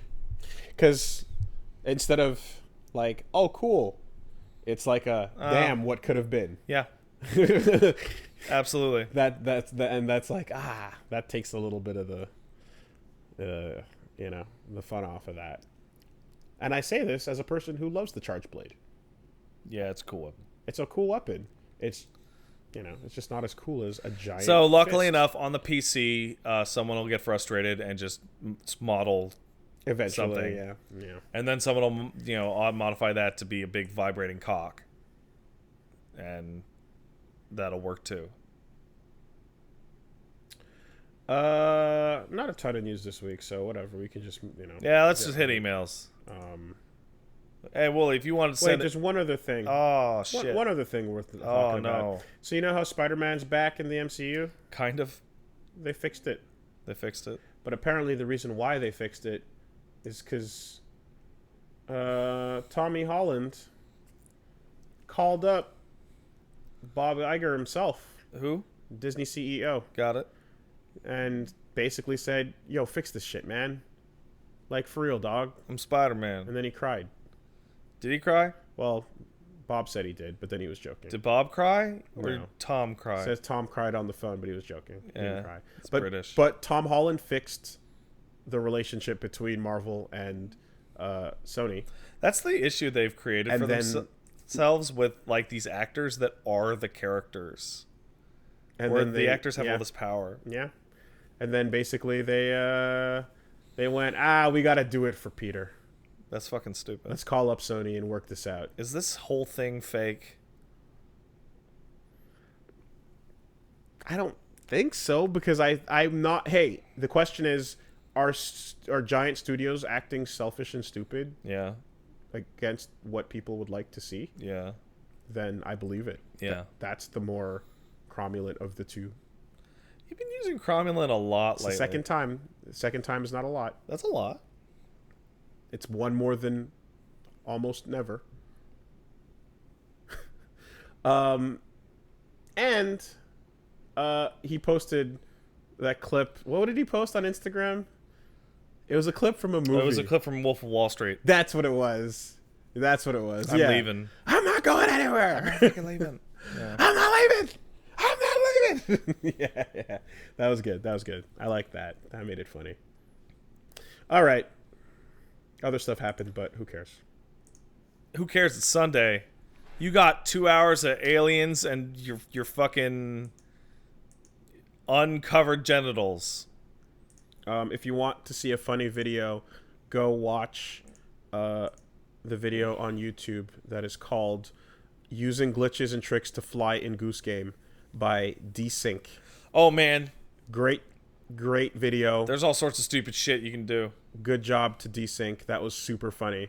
And if you've played Goose Game, there's a lot of good dumb shit beyond the expected.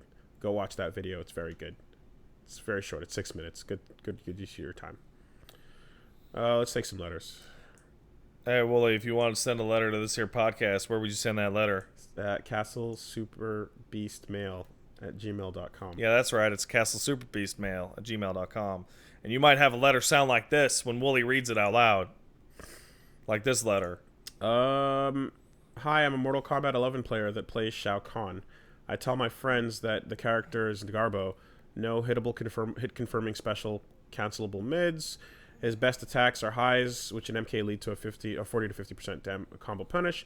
Projectile that whiffs anywhere else but full screen, being free to zoners. Nevertheless, my friends say that he's god tier, and they point out one example of one dude winning one tournament as Shao Main. And that guy won 40% of his matches as him and 60% as Jax. Then I point out that Kotal player beating Hayate, and people think that people still think Kotal's trash. There's a new patch, yeah. So my question is, what drives people to play up your character? I feel that none of my friends have experienced the pain of playing my character, and they've never realized how hard it is to win with him. Your friends are assholes and they're salty because you beat them with that character, so that character's broken. I literally, as someone who fought Hayate with Kotal Khan yesterday, I can say that Yeah, it didn't go for me like it did for that one guy on that one stream that time. But yes, here's the thing though, you are skewed to thinking your character's worse than he is, which is why people always ask for buffs. Because when you play your character, you're going to feel your faults way more than other people will, because they're just used to your strengths being That's a problem true. for them, right? It's much easier to notice the bad things happening than the good things. Like you know, like you don't feel like you're being robbed by, like, you feel like you're being robbed because you're seeing other characters do something that you can't do. But you don't feel like you're robbing someone else. But you don't feel like you're robbing someone else by using your advantages. Yeah. Those become the norm. Those become the default, and your losses stand out more. So there's a little bit of that, and a little bit of like, your guy's so good with what he does, and we can't beat him, so we think he's stronger than he is. And yeah, this whole game is based on, like, your opinion is unfortunately not tied to having complete knowledge, right? You can have like the most basic understanding of the game, and after 30 seconds of touching it, you'll form an opinion about how good a character is, and then that updates as you learn more. But like, there's nothing to stop you from feeling very strongly about a situation despite not knowing anything about it. Your friends are bitches. And they are cowards, and they're afraid of your character because they suck. Continue to flex on them. You also might be skewed in your viewpoints of your character's flaws. Shao Kahn is ass, though. That one came in from Crow. Thanks, Crow. Jamie says, "Dear superb East Lords, your discussion on homeopathy and chiropractors reminded me that my mom took me to see a psychic eye surgeon. I had a bilateral vitreous detachment. The gooey shit in your eyeballs comes loose. You get floaters. On top of existing severe eye problems due to having a partial case of Rubinstein-Tybee syndrome, my mom freaked out after the optometrist said I had a high risk of retinal detachment and losing the sight I had. Took me to a farmhouse in rural Wales, where I was ushered into a room by a nurse with an old man whose son claimed he was possessed by the spirit of a great surgeon of Victorian times. He said there were clots in my eyes and mimicked suturing in front of my eyes. I don't know how much my mom paid for the procedure, quote unquote, but my sight has not improved since then. I still have floaters, but I also still have my sight. So it was either bullshit or an old guy used his stand to save my eyesight from degradation. I'll let you be the judge." It was complete fucking nonsense, and your mother's irresponsible for bringing you there. I concur. You should go back to the optometrist by yourself, particularly if you're an adult of legal age at this time. And find out how much your mom paid. Yeah. And then mock her. Dear boys, Jeff says, "Hey Jeff, what up, man? Are there any games that are amongst your favorite of all time but you've only played once? If so, is it due to the lack of time to replay or something inherent in its design?" Outer Wilds, I don't think I'll ever play again. And that's going to go down as one of my favorites. I'll let you in on a secret. A lot of games I really like I've only played once. A lot of movies I like I've only watched once. The replaying thing is not a default for me. Yeah. In games that are especially like mainly impressive based on their narrative as opposed to their gameplay, I'm much less inclined to go back through them. You know, like I could not ever imagine playing through like a Mass Effect a second time. Like, I know there's so many different variations in how you can play. Yeah. But that's the type of game where I'd be like, no, I picked the ones that I liked out of the choices, and it's not that much of a curiosity. I'd rather just go see like what were the other. It's not even that. It's just like I want to do it again because I enjoyed it. Yeah. So that's what most people are. Yeah. Most people are that, but I definitely don't have that as much. I'd be curious about the relationships, you know, like Persona and things like that. But yeah, I don't replay things very often. Like only a few things, but yeah, most things on my shelf are games. But you replay fighting games all the time, and they're Yeah. the same thing every 90 seconds. I beat them every single time I play them. It's crazy. Never replayed MGS2. Really? Yeah, played it once. It's kind of shocking to me. Yeah. That game's great. I liked it. I liked it. It was good. But I didn't pop it back in and do it again. There's a lot of big things out there that I'm like, yeah, no, I played it, I beat it, and then I did it. You know. Chrono Trigger, on the other hand, gives you a massive incentive to do that shit again and again. You know. This explains a lot. This explains why making the number go up appeals to you not at all, because you want a completely different experience per sit down, essentially. I like the time I would want to spend on the replay in a lot of cases is time I'd want to spend on a newer thing. Yeah. You know? I really liked RE4. I didn't go through that a second time. And and it applies to movies and like books and things like that as well. Yeah, that's interesting, because the only one I can think of right now is Outer Wilds, but for me, if I really enjoy something, I will, at some point down the line, go back to it. And like when it comes to like a book, for example, like I won't do a reread, but I'll go back to certain chapters or moments or pages to like. Oh, so to me that's weird.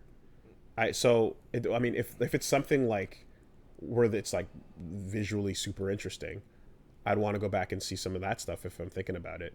But You just said a book. No, so okay, sorry, like a manga or something Okay. like that. Like, although I have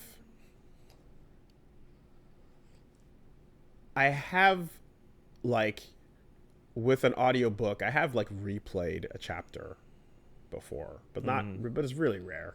Huh, interesting. But yeah, I'm just not one of the, I'm not like I'm obviously in this world of fandom, Yeah. and I'm in there as a fucking weeb, so I know I'm amongst people that like binge hard on a lot of things and go back in multiple times. Yeah. But I've just never been that person, Interesting. you know? Then how'd you know so much about Naruto? I read the manga and then I watched it, and that was it. Only the once? Yeah. I thought you were watching it like every day. I've read the manga once and I watched the show once. Huh. And that was the same story being told twice. Huh. So, Interesting. yeah, call it what you will. I consume the content and then I move on. Oh, okay.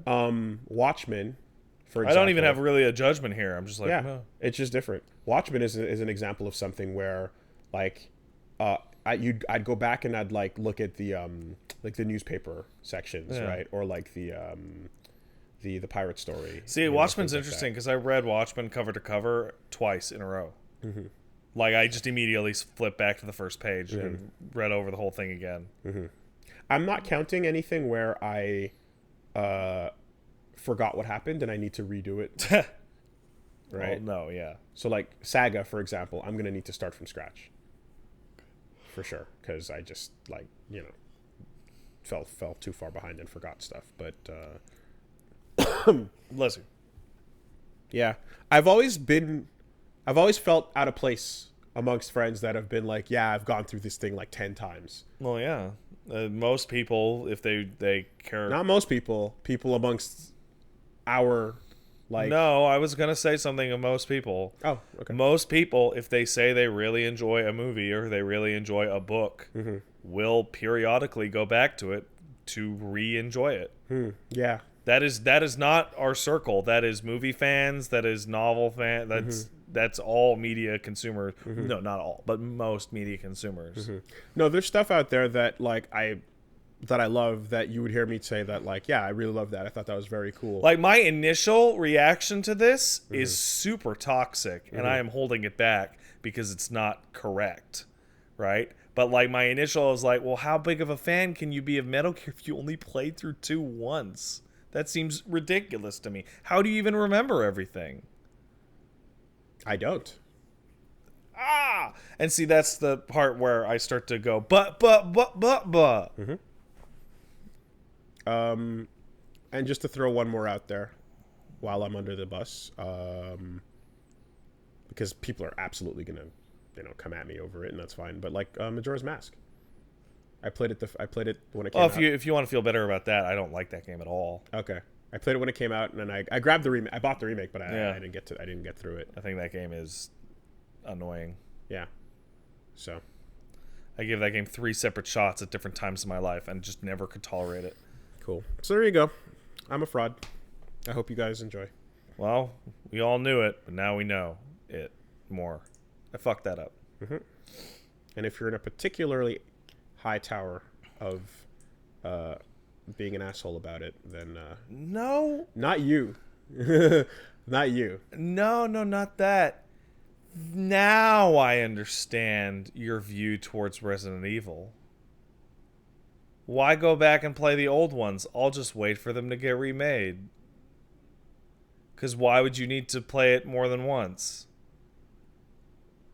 Well, that's not true of the game. No, but that doesn't. I understand why you'd replay it, because I understand why you'd replay Devil May Cry. I understand, like, the games where it's like you can do a better run this time.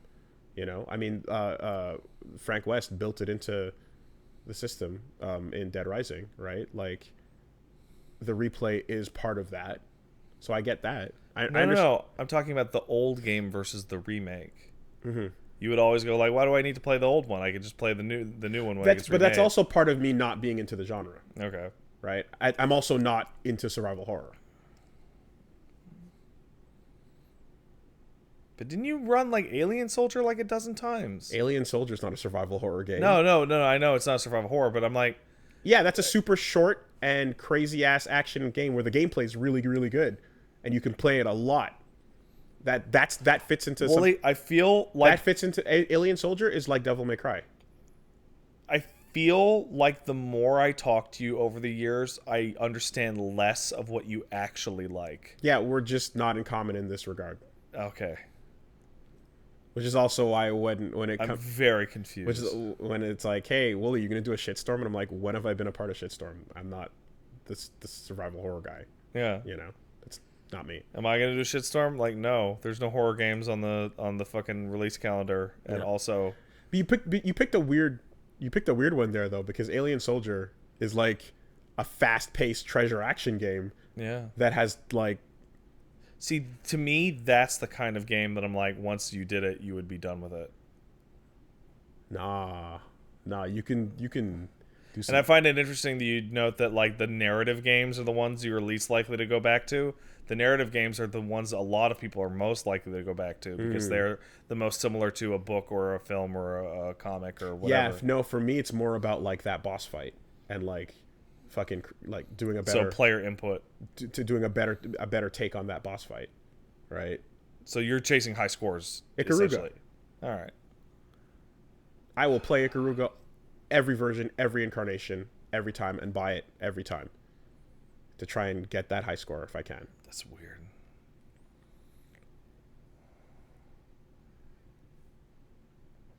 There's a huge part. I should have said to me. That's weird to me. No, but it's also to a lot of the people that like watch our stuff are like you. Mm-hmm.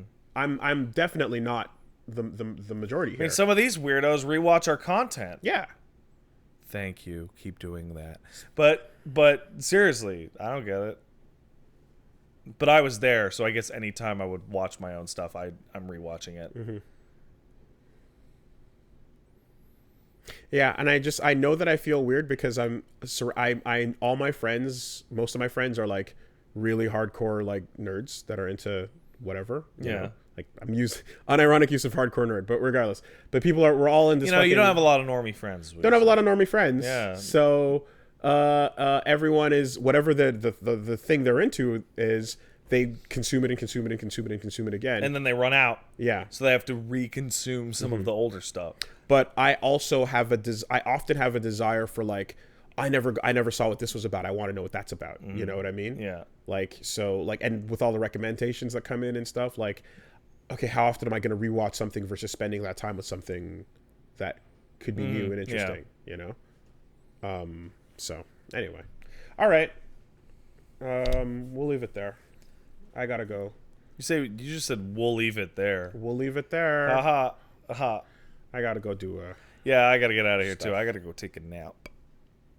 That's important. Naps are good. I'm 32, 33. How old am I? Whatever. Naps are good. Yep. I hope you don't get abducted Yeah. on your way home. And if I do get abducted, You'll get there. hey, if I do get taken by the aliens, I hope they have the decency to not wear a rubber